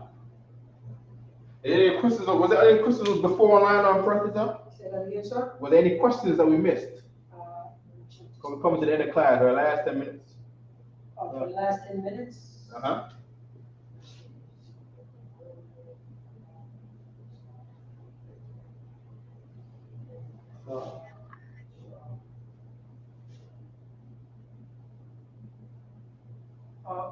We have, I see this question right here. Uh-huh. Shield of the truth, Magun, Shaw, Amaf. Okay. Hebrew word for officer of 50 is Gabal, Shaw, Kamash, Yem. So what do you say? That's the name? Yeah, it was a Okay, Hebrew word for officer of 50. Hebrew word for officer 50. So his name Yes. his name of the officer's name. Yeah, What's the word though he's trying to get? It is Hebrew word for officer of 50 is Gabar, Shaw, Kamash, yeah. Kamash, yeah. No, office, okay. Yes or no? No, that's not the word for officer 50. Gabar, right? Gabar is the word for warrior, right? Warrior, right? Gabar is not the word for officer. Okay? An officer, okay, number one, to be an officer, it means you hold an office. You see what I'm saying? An office is a place in an office building. An office building is not the battlefield. Okay? Now, can an officer be a warrior? Yes. In our culture, a man is to be a warrior. Right? Our culture, our city was called a city of peace. You see what I'm saying? And that's Yerushalayim, right? What's the one with the lakam in there? Jerusalem, right? What's the one with the lakam? One of them got the lakam. Bethlehem, right? Bethlehem is house of bread. Now the word bread, right, is the same with a fight, right? But in the Israelite culture, we have a culture of warfare, because if you're blessed by the Most High, you win in war. And the Most High always required us to go to war with the other nations, right? For the Israelites, right? Now, a captain over the Lord's army, he's a warrior too. So if Gabar is the word for officer, then Gabar is not the word for a captain. You see what I'm saying? Now, of course, when you're reading the scriptures, the main word for a captain would be a shar, which means prince, right? Because this is our terminology, right? But the proper word for officer, okay, let's start captain. Captain is saran. You've seen this a couple of times, brothers will call calling on the Coastline radio show, and they would refer to Captain Tazarek as Saran, because captain is Saran in Hebrew. Officer is Kwa. Hold on. Officer, right? Officer. Right? In the Hebrew is Kwa Ta Zayan. All right? We have the praise in here. Where's the praise at? Right here, right? Okay. Slack, sir. I see, Right quick. Hold on. Slack.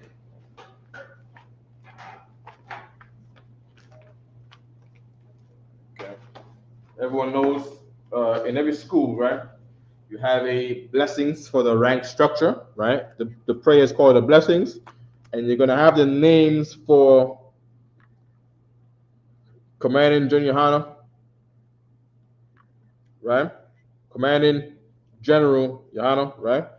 The generals, the captains, the officers, right? And officer is Kwatazayan, right? And then you got the troopers, Ha Ka Yayalyam, right? Ha is the, Ka Yayal is trooper or soldier, right? And Yam is plural, right?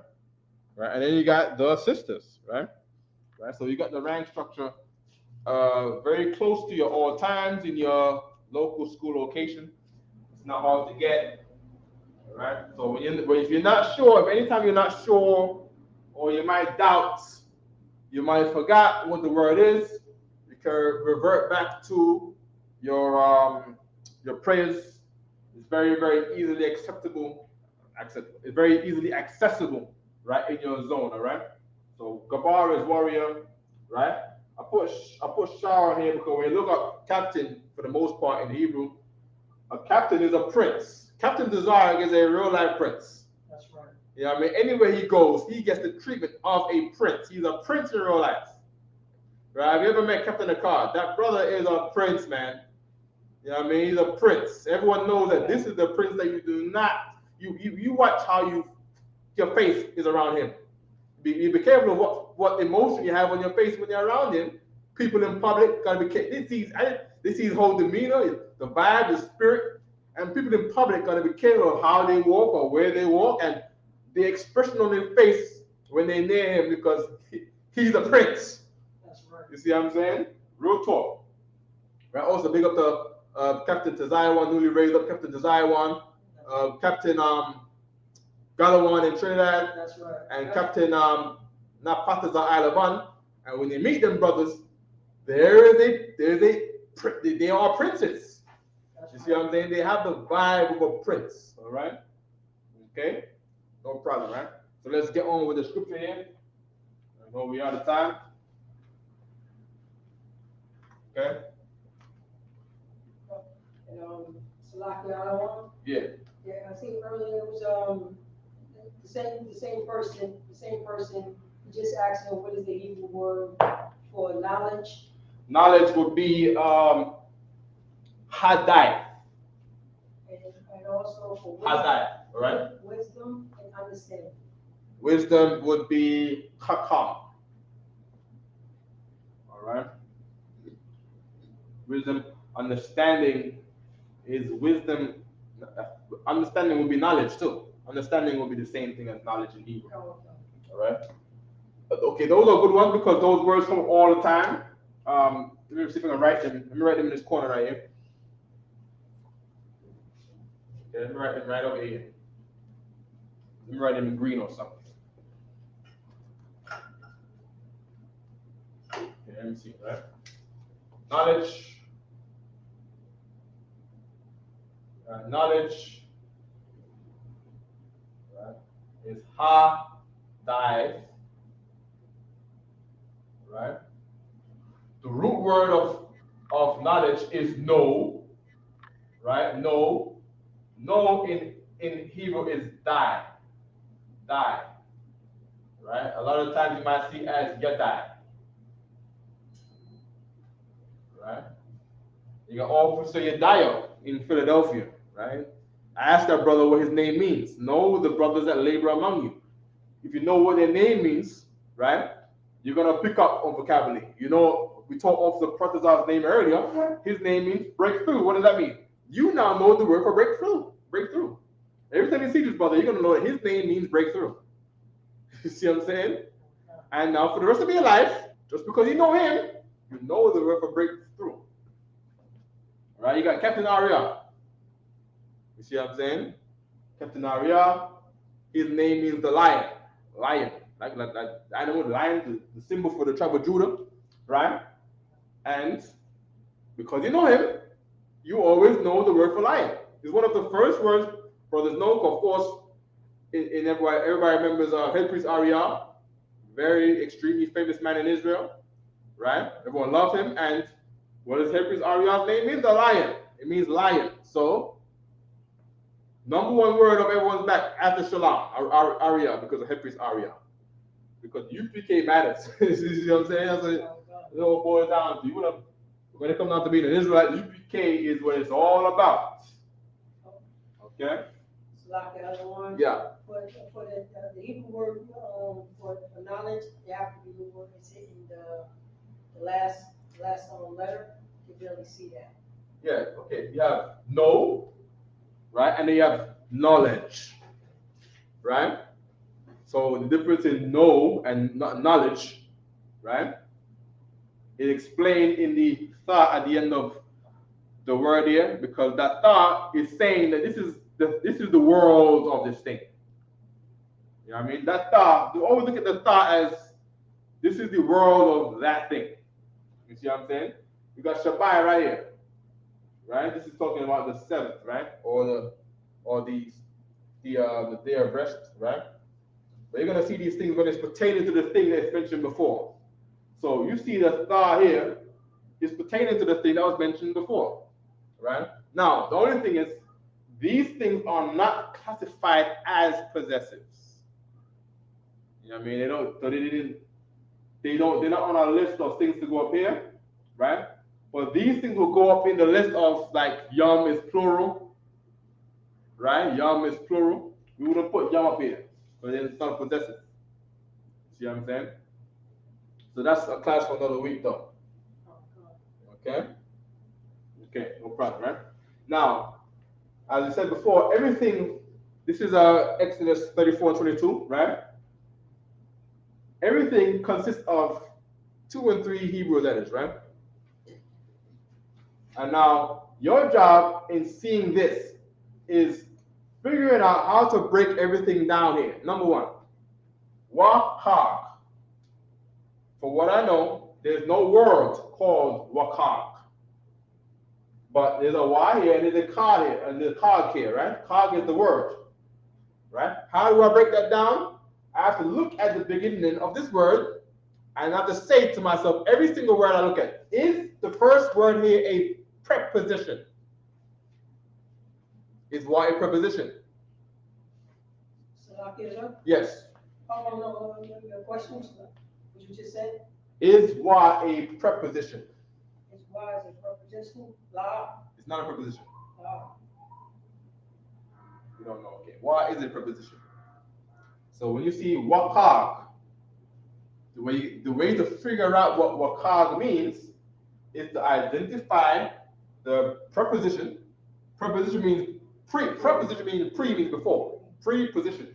This is the word in position. Preposition means before the word in position. All right.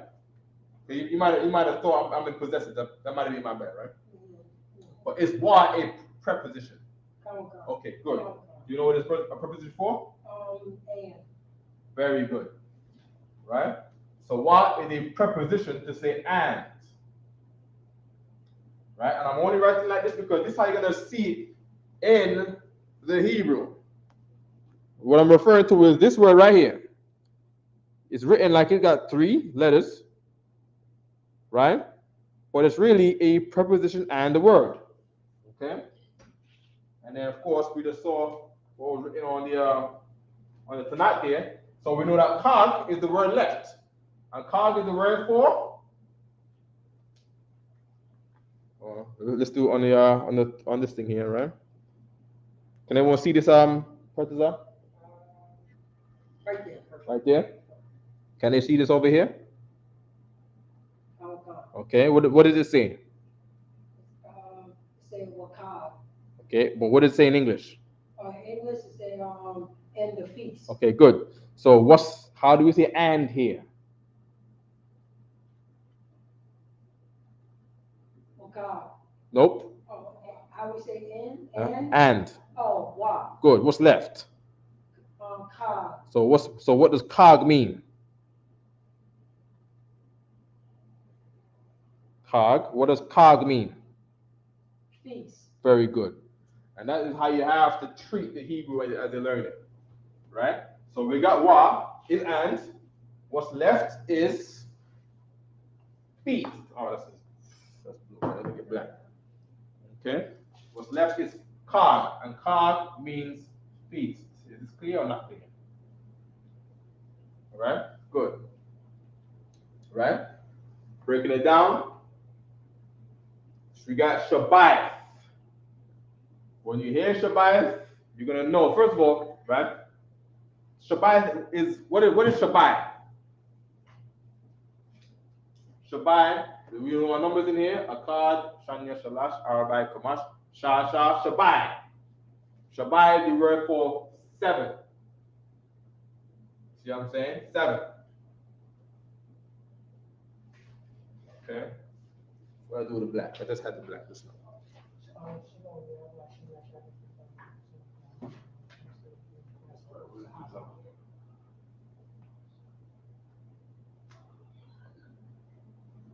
Okay, Shabbat is 7, right? Okay. And then we got here the TH in this case, right? Treat this like 7th. All right?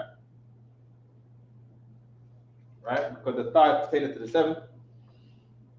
Right? Let me write it a little closer.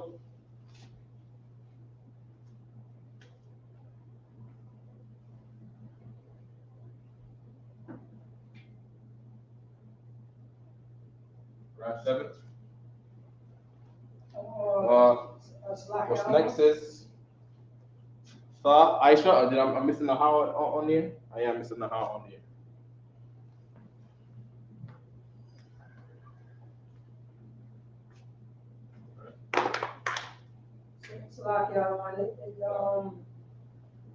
Is a question here on the wisdom. Okay. Yeah, he said is a car come? Yes. Did you write it properly? How do you spell it? So you got K-A. Uh-huh. C-H-A-A-M. Good. That's exactly how you write the word wisdom. All right. Go ahead. Well, they end up separating the word for wisdom. Okay. Here you separate. You got K-A, then. Oh no! You shouldn't do that. You shouldn't do that because what you're saying is like something. Okay, come, CHAAM by itself means hot, and wisdom does not mean like hot. All right. Okay, that's clear right here, right? So we're on to the third word, which is tha Aisha. Right? Now is tha a preposition? Tha. Yes, it is. Yes, it is. Tha. Right? Not possessive. I'm not talking about possessives anymore. I'm talking about preposition, one before the word. Tha. Tha is a preposition, right? Do we know what it is for? Will do. Give her a hand. That's right. Right? Give her tha is a preposition. I'm mixing myself, right? For will do. Right? So now, out of this long word, which we written like this, right, in Hebrew, right? Tha I, sha, right? I break it down. This eliminates the difficulty of figuring out what it is, right? Tha means will do, future tense, right? Often it's the future tense, right? But it translates in English to will do, right? Will meaning you will do something, right? Now the word Aisha is the word for do. Aisha is the word for do. Aisha. All right. I should put the will here in red. Right. Well, that's how we talk in English. The same will, meaning future tense. Right. Aisha means to do or make. Right. In this case, we're talking about doing something. The feast is something that you will do. The feast is something that you will make. All right. Now we got Baka warrior. Right? Baka warrior. All right.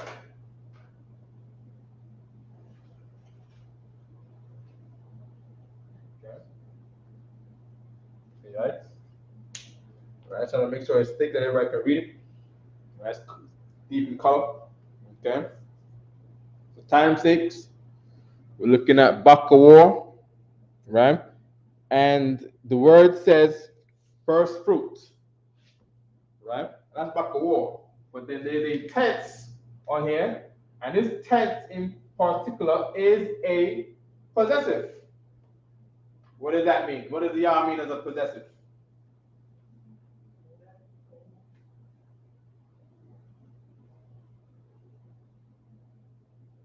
Go ahead, Pertula. You said what is the yah? Yeah. Oh, mine. Right, good. Possessive. That's right. Okay, Salaki, I don't want if I may. That's why. What more?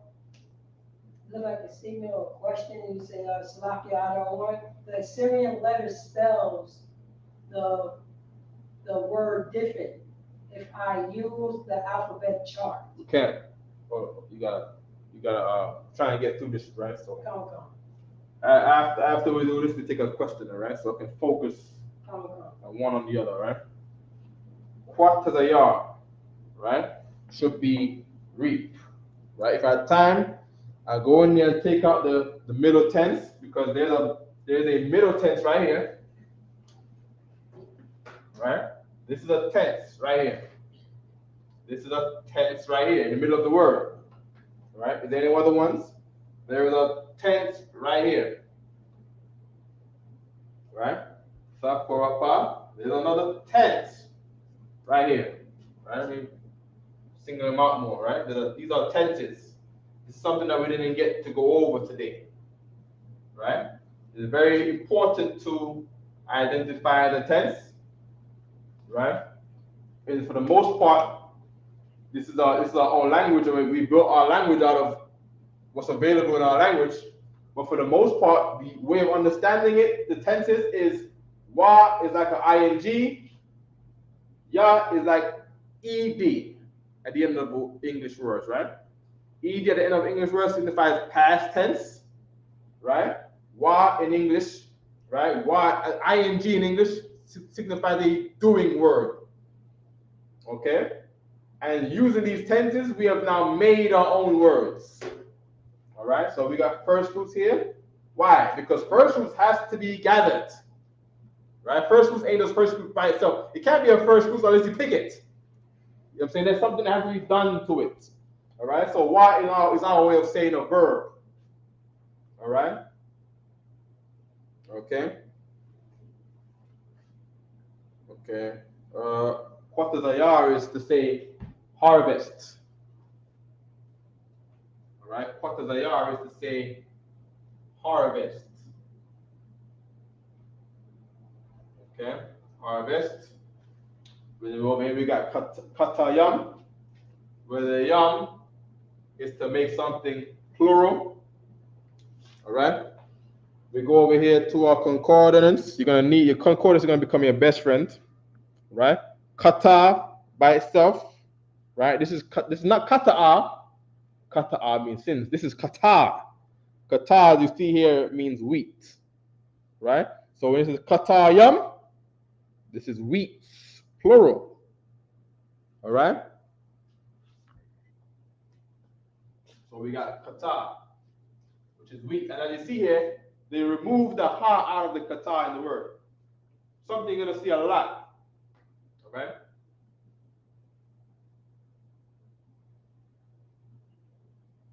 Okay, kata, and then the yam, Y'all meant to say plural. I'm so glad we don't gotta go to work tonight. Okay. Love the feeling, man, of just not being away from slavery, man. You know what I mean? Right, we got wa, ka, right? Wa as a put as a preposition in front of the word. Wa as a preposition. Remember that what that is? Wa in front of a word. Wa and good. And right. Then we got the word again. Cog. What does cog mean? Yes, what's up? Peace. Peace. Very good. Right. We got another text here. We have ha, yasa. Is ha a preposition? It's a preposition, right? Because this is ha, ya, sa, pa. Ha, sa, ya, pa. 5 syllables. Too long. Too long. Can't figure out what it is. Gotta break it down. We got the tense here. We got the tense here to say this is past tense, right? So without that, we have ha, asa. Take away the ha, right? Because ha means the, right? Ha means the. So this, what we're doing here is the elimination process, right? To figure out what things mean, right? So without the ha, we have asaya. We take out the ya. We're left with asap. What does asap mean? I put asap into my concordance, right? And asap means it says in gather. It's giving me asayap here. The real way is to go straight to the concordance and get asap, because we want the mind of the Israelites, of our forefathers. We want the mind of our forefathers. That's what we want, right? Hold on, Slakia. Oh my gosh, I went to the wrong book again. Slakia. Hold on. Strong's Concordance, okay. Strong's Hebrew Dictionary of the Bible. And we want so we're nearby. No, we're too far. Hold on. We're going to asap, right? Asap. So we got asayak, asawan, right? And we want asap, which is at the bottom down here. And it says a primitive root. Hence it said root. Meaning what? Asayak is not the root. Ha asayak is far from the root. Our job is to find the root to understand what it's saying. You remove the preposition ha, so we can get closer to the root. We remove the ya in the middle, the tense, the past tense in the middle of the word. Remove the tense so we can get to the root. And the root we're left with is asap. Right? Asap is the root, the primitive root. Primitive meaning prime root. Can you read it? Can you read it? Right? A primitive root. To gather for any purpose. Hence to receive, take away, remove, destroy, leave behind, put up, restore, right? Put all together, receive, recover, right? Reward. In other words, you're given in the mindset of English words that is likened to this, right? Right? So the whole idea is together. And when we go into the English, right, it says the in gathering. In gathering. So in other words, it's really supposed to say gathered, because that ya is a past tense. Gathered. All right. So asap is gather. Asayap is gathered. All right. Right at the bottom of the board right here, so we can have an idea. All right. What did it? Read the verse in English again. It's Exodus 34:22, right? Okay.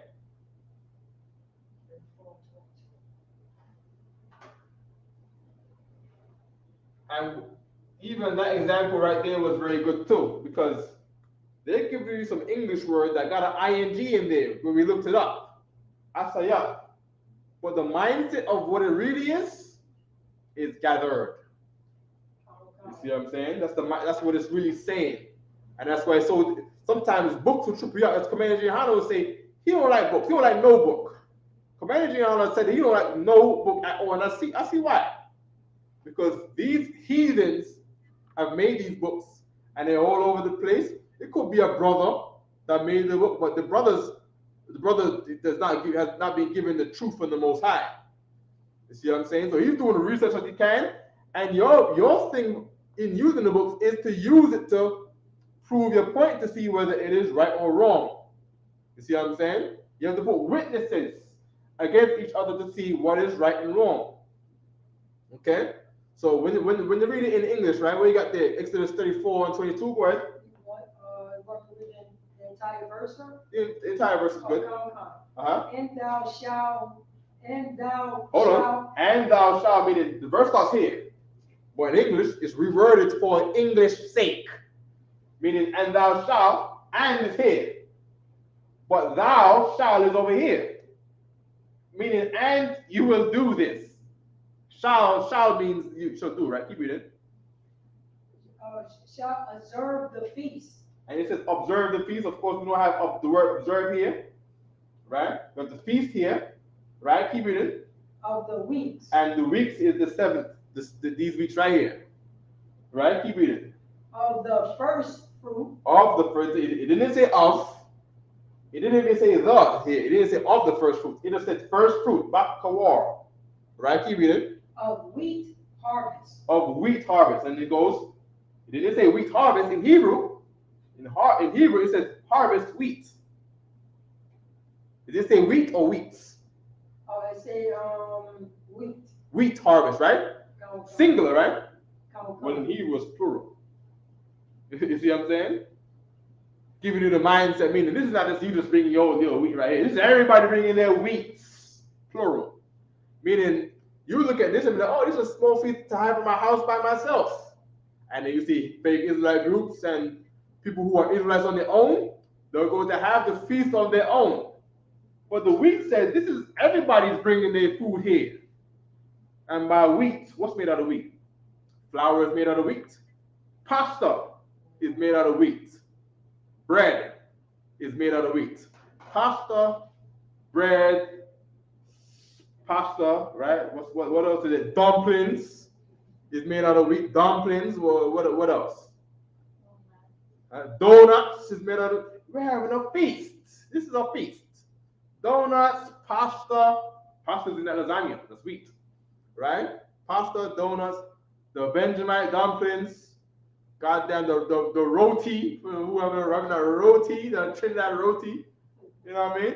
Some of the tortillas can be made out of wheat. Tortillas usually made out of corn, right? But you got the Benjamite roti is like Benjamite tortillas, all right?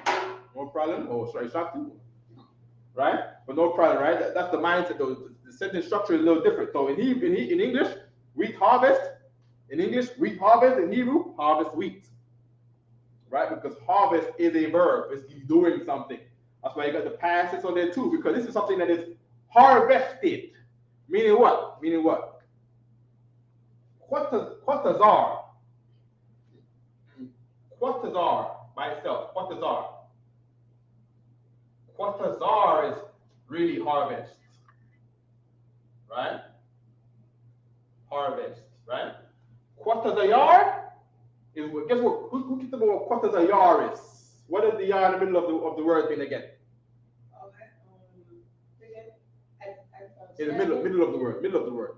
Oh, in the middle of the word. The tense is like saying ed, right? Ed in English is like saying past tense, right? So if I want to put an ed on harvest, what do I have? Harvest. Harvest with the ed. Ed. Say it. It's past tense. It's past tense. So how would I say harvest in past tense? Harvest. Harvested. Very good. Harvested. So now we got the first fruits, my first fruits, harvested wheat. Now there's an instruction going on here. You see what I'm saying? Harvested wheat. Now it's just a harvest wheat, like we said in English. Wheat harvest. Right? Of course, that's English terminology. Here we got harvested wheat.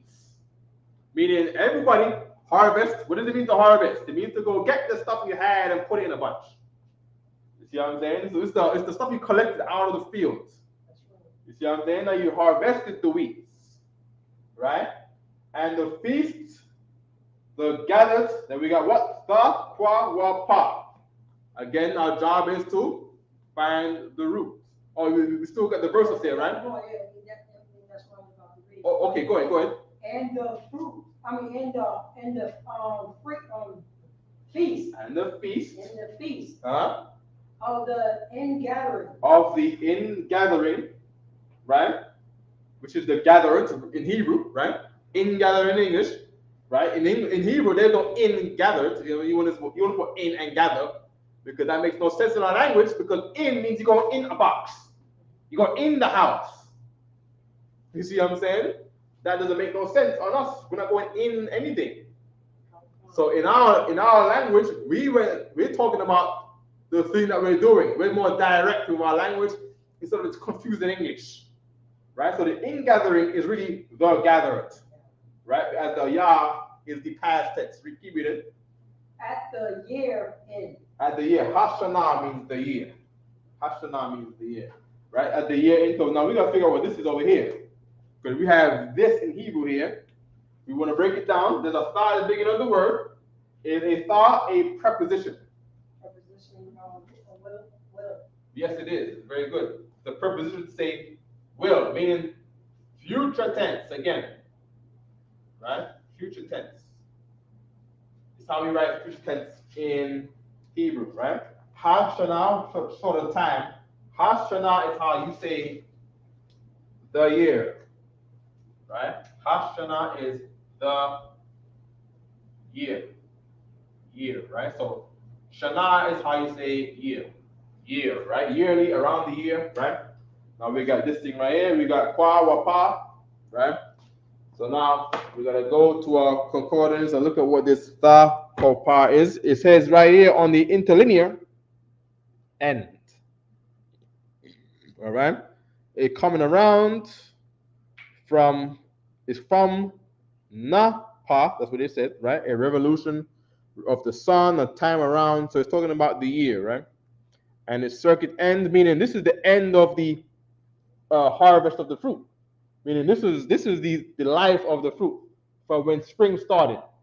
Spring started, this is the time of the end of the harvest. All right? This is the end of the year of the harvest, right? For the years of the fruits or whatever it is, right? So let's get let's see Kwa Pa right quick. See if we can get Kwa Pa. This is how I usually navigate my concordance, right? You're gonna go through a little trial and error. You look for Kwa Pa to see if there's nothing there, and there might not be. We got Kwa Wap, right? It says monkey or an ape of a foreign origin, meaning this is not an Israelite word. A foreign origin. You go to foreign land, you see a monkey, and it's pronounced as quap, from what we can remember in the records, quap. All right. So now this is not talking about monkeys. So quap is not there. You see what I'm saying? Okay. So we go back to our tha kwawa pa, and it says origin is ti kwapa. Okay. Kwapa, or from na kwap. All right, so now we're gonna look for na kwap. All right, so let's go look for the slack here. We're gonna look for the na words. All right, na. We go out to na, and then we go to na kwa, and then we go for na kwa ya. Okay, it's na kwa. Na kwap. We got na kwap right here. And it says a primitive root to strike with more or less violence, or to compass, or to cut down, or destroy, go around. And this will be where all of the fruits get cut down. This will be the end of the fruit's life. And that is nakwap. All right?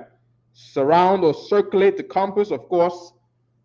The plants endure the winter. The seeds have already been in the ground, right? And then the seed sprout a tree, right? And that tree will bear fruit, and the fruit is the end of the process of the tree growing from a seed to a plant, to a tree, and the tree brings root. And that is its circuit of life, all right? So Kwapa is really to say, and feast the gathered of the, how do you say that? The circuit, right? Circuit, let me get a better word in English, right? Circuit of the, huh? Cycle, right? Now, Kwapa, we got surround, we got circulate, we got compass, right? Cut down, destroy, go around, right? Circulate, compass, which is a cycle. All right, so let's put the word here for cycle. Very good, right? Okay, we got green here. Okay, this should have been red. This would have been cycle, right? Because it's to say to circulate, to surround, right? Circle, right? Will is, we'll put the will in red here, right? Will, okay? Good, and we are done, right? So, and the feast, seventh, they use this to say weeks, right? They use this to say weeks, right? Because 7 days make a week, all right? We got another pen, another color pen. We're getting brown. Okay. Week. Oh, hell no.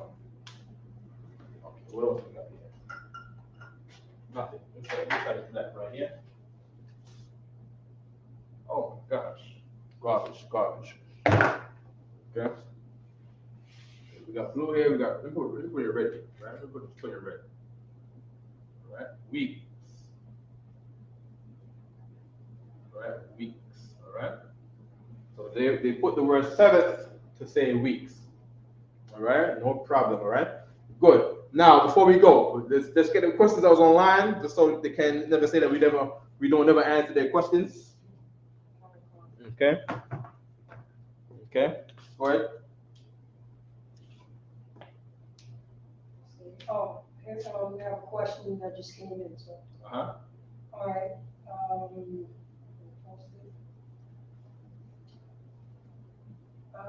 Let's see, choosing one in a kit. That's the name. That's the name. Okay. It seems serious question. It seems that this version of Hebrew only has one vowel. Am I wrong? This version of Hebrew only adds one vowel. I don't know what she means. All right, one vowel. We got a vowel here, and we got a vowel here. All right. Past tense is the past tense of a. Okay, vowel. Okay, she said vowel, right? What am I thinking? I'm thinking of verb. She's vowel.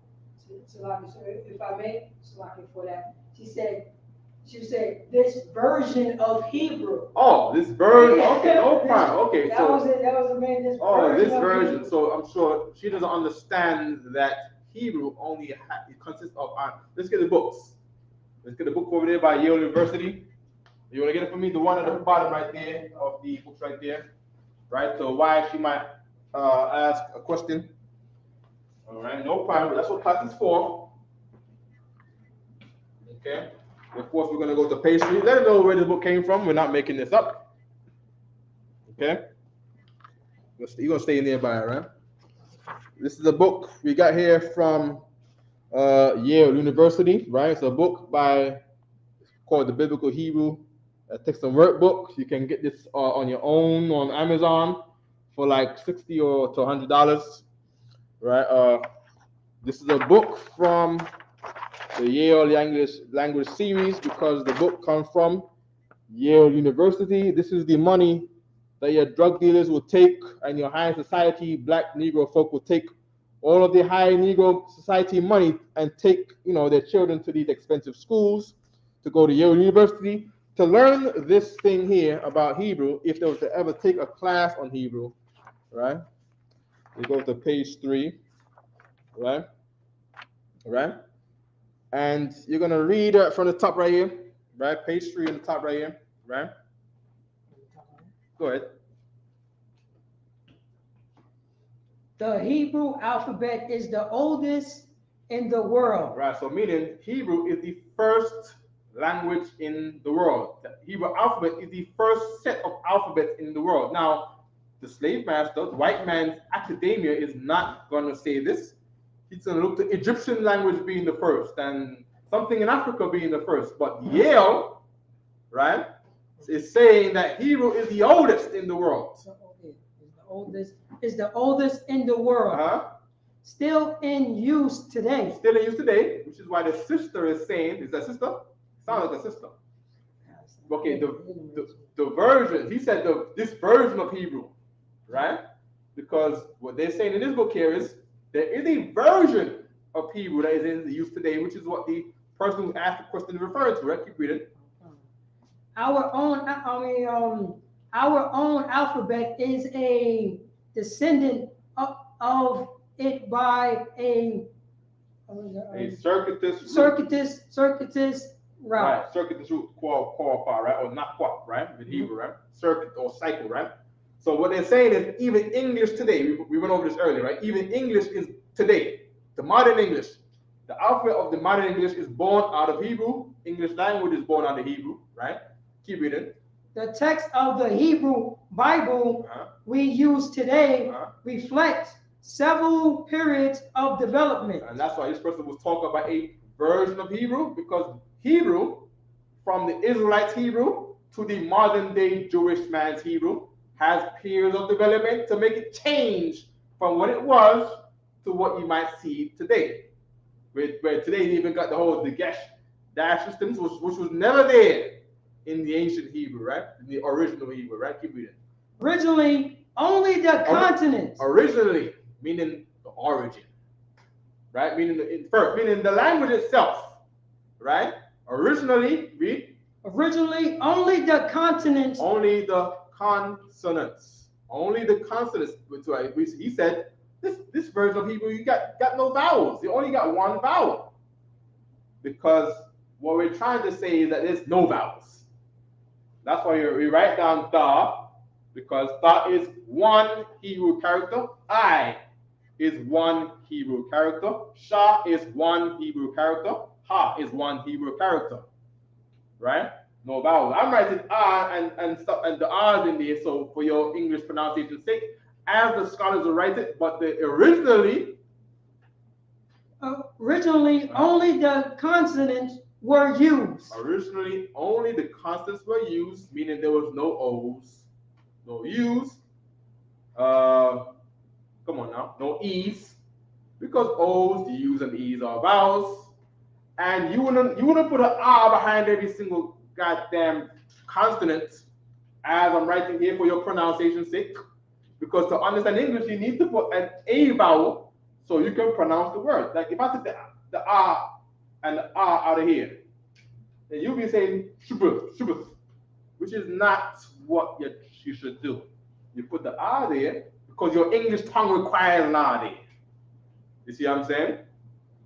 So now the modern Hebrew that you see today is added European vowels. Is there any more there?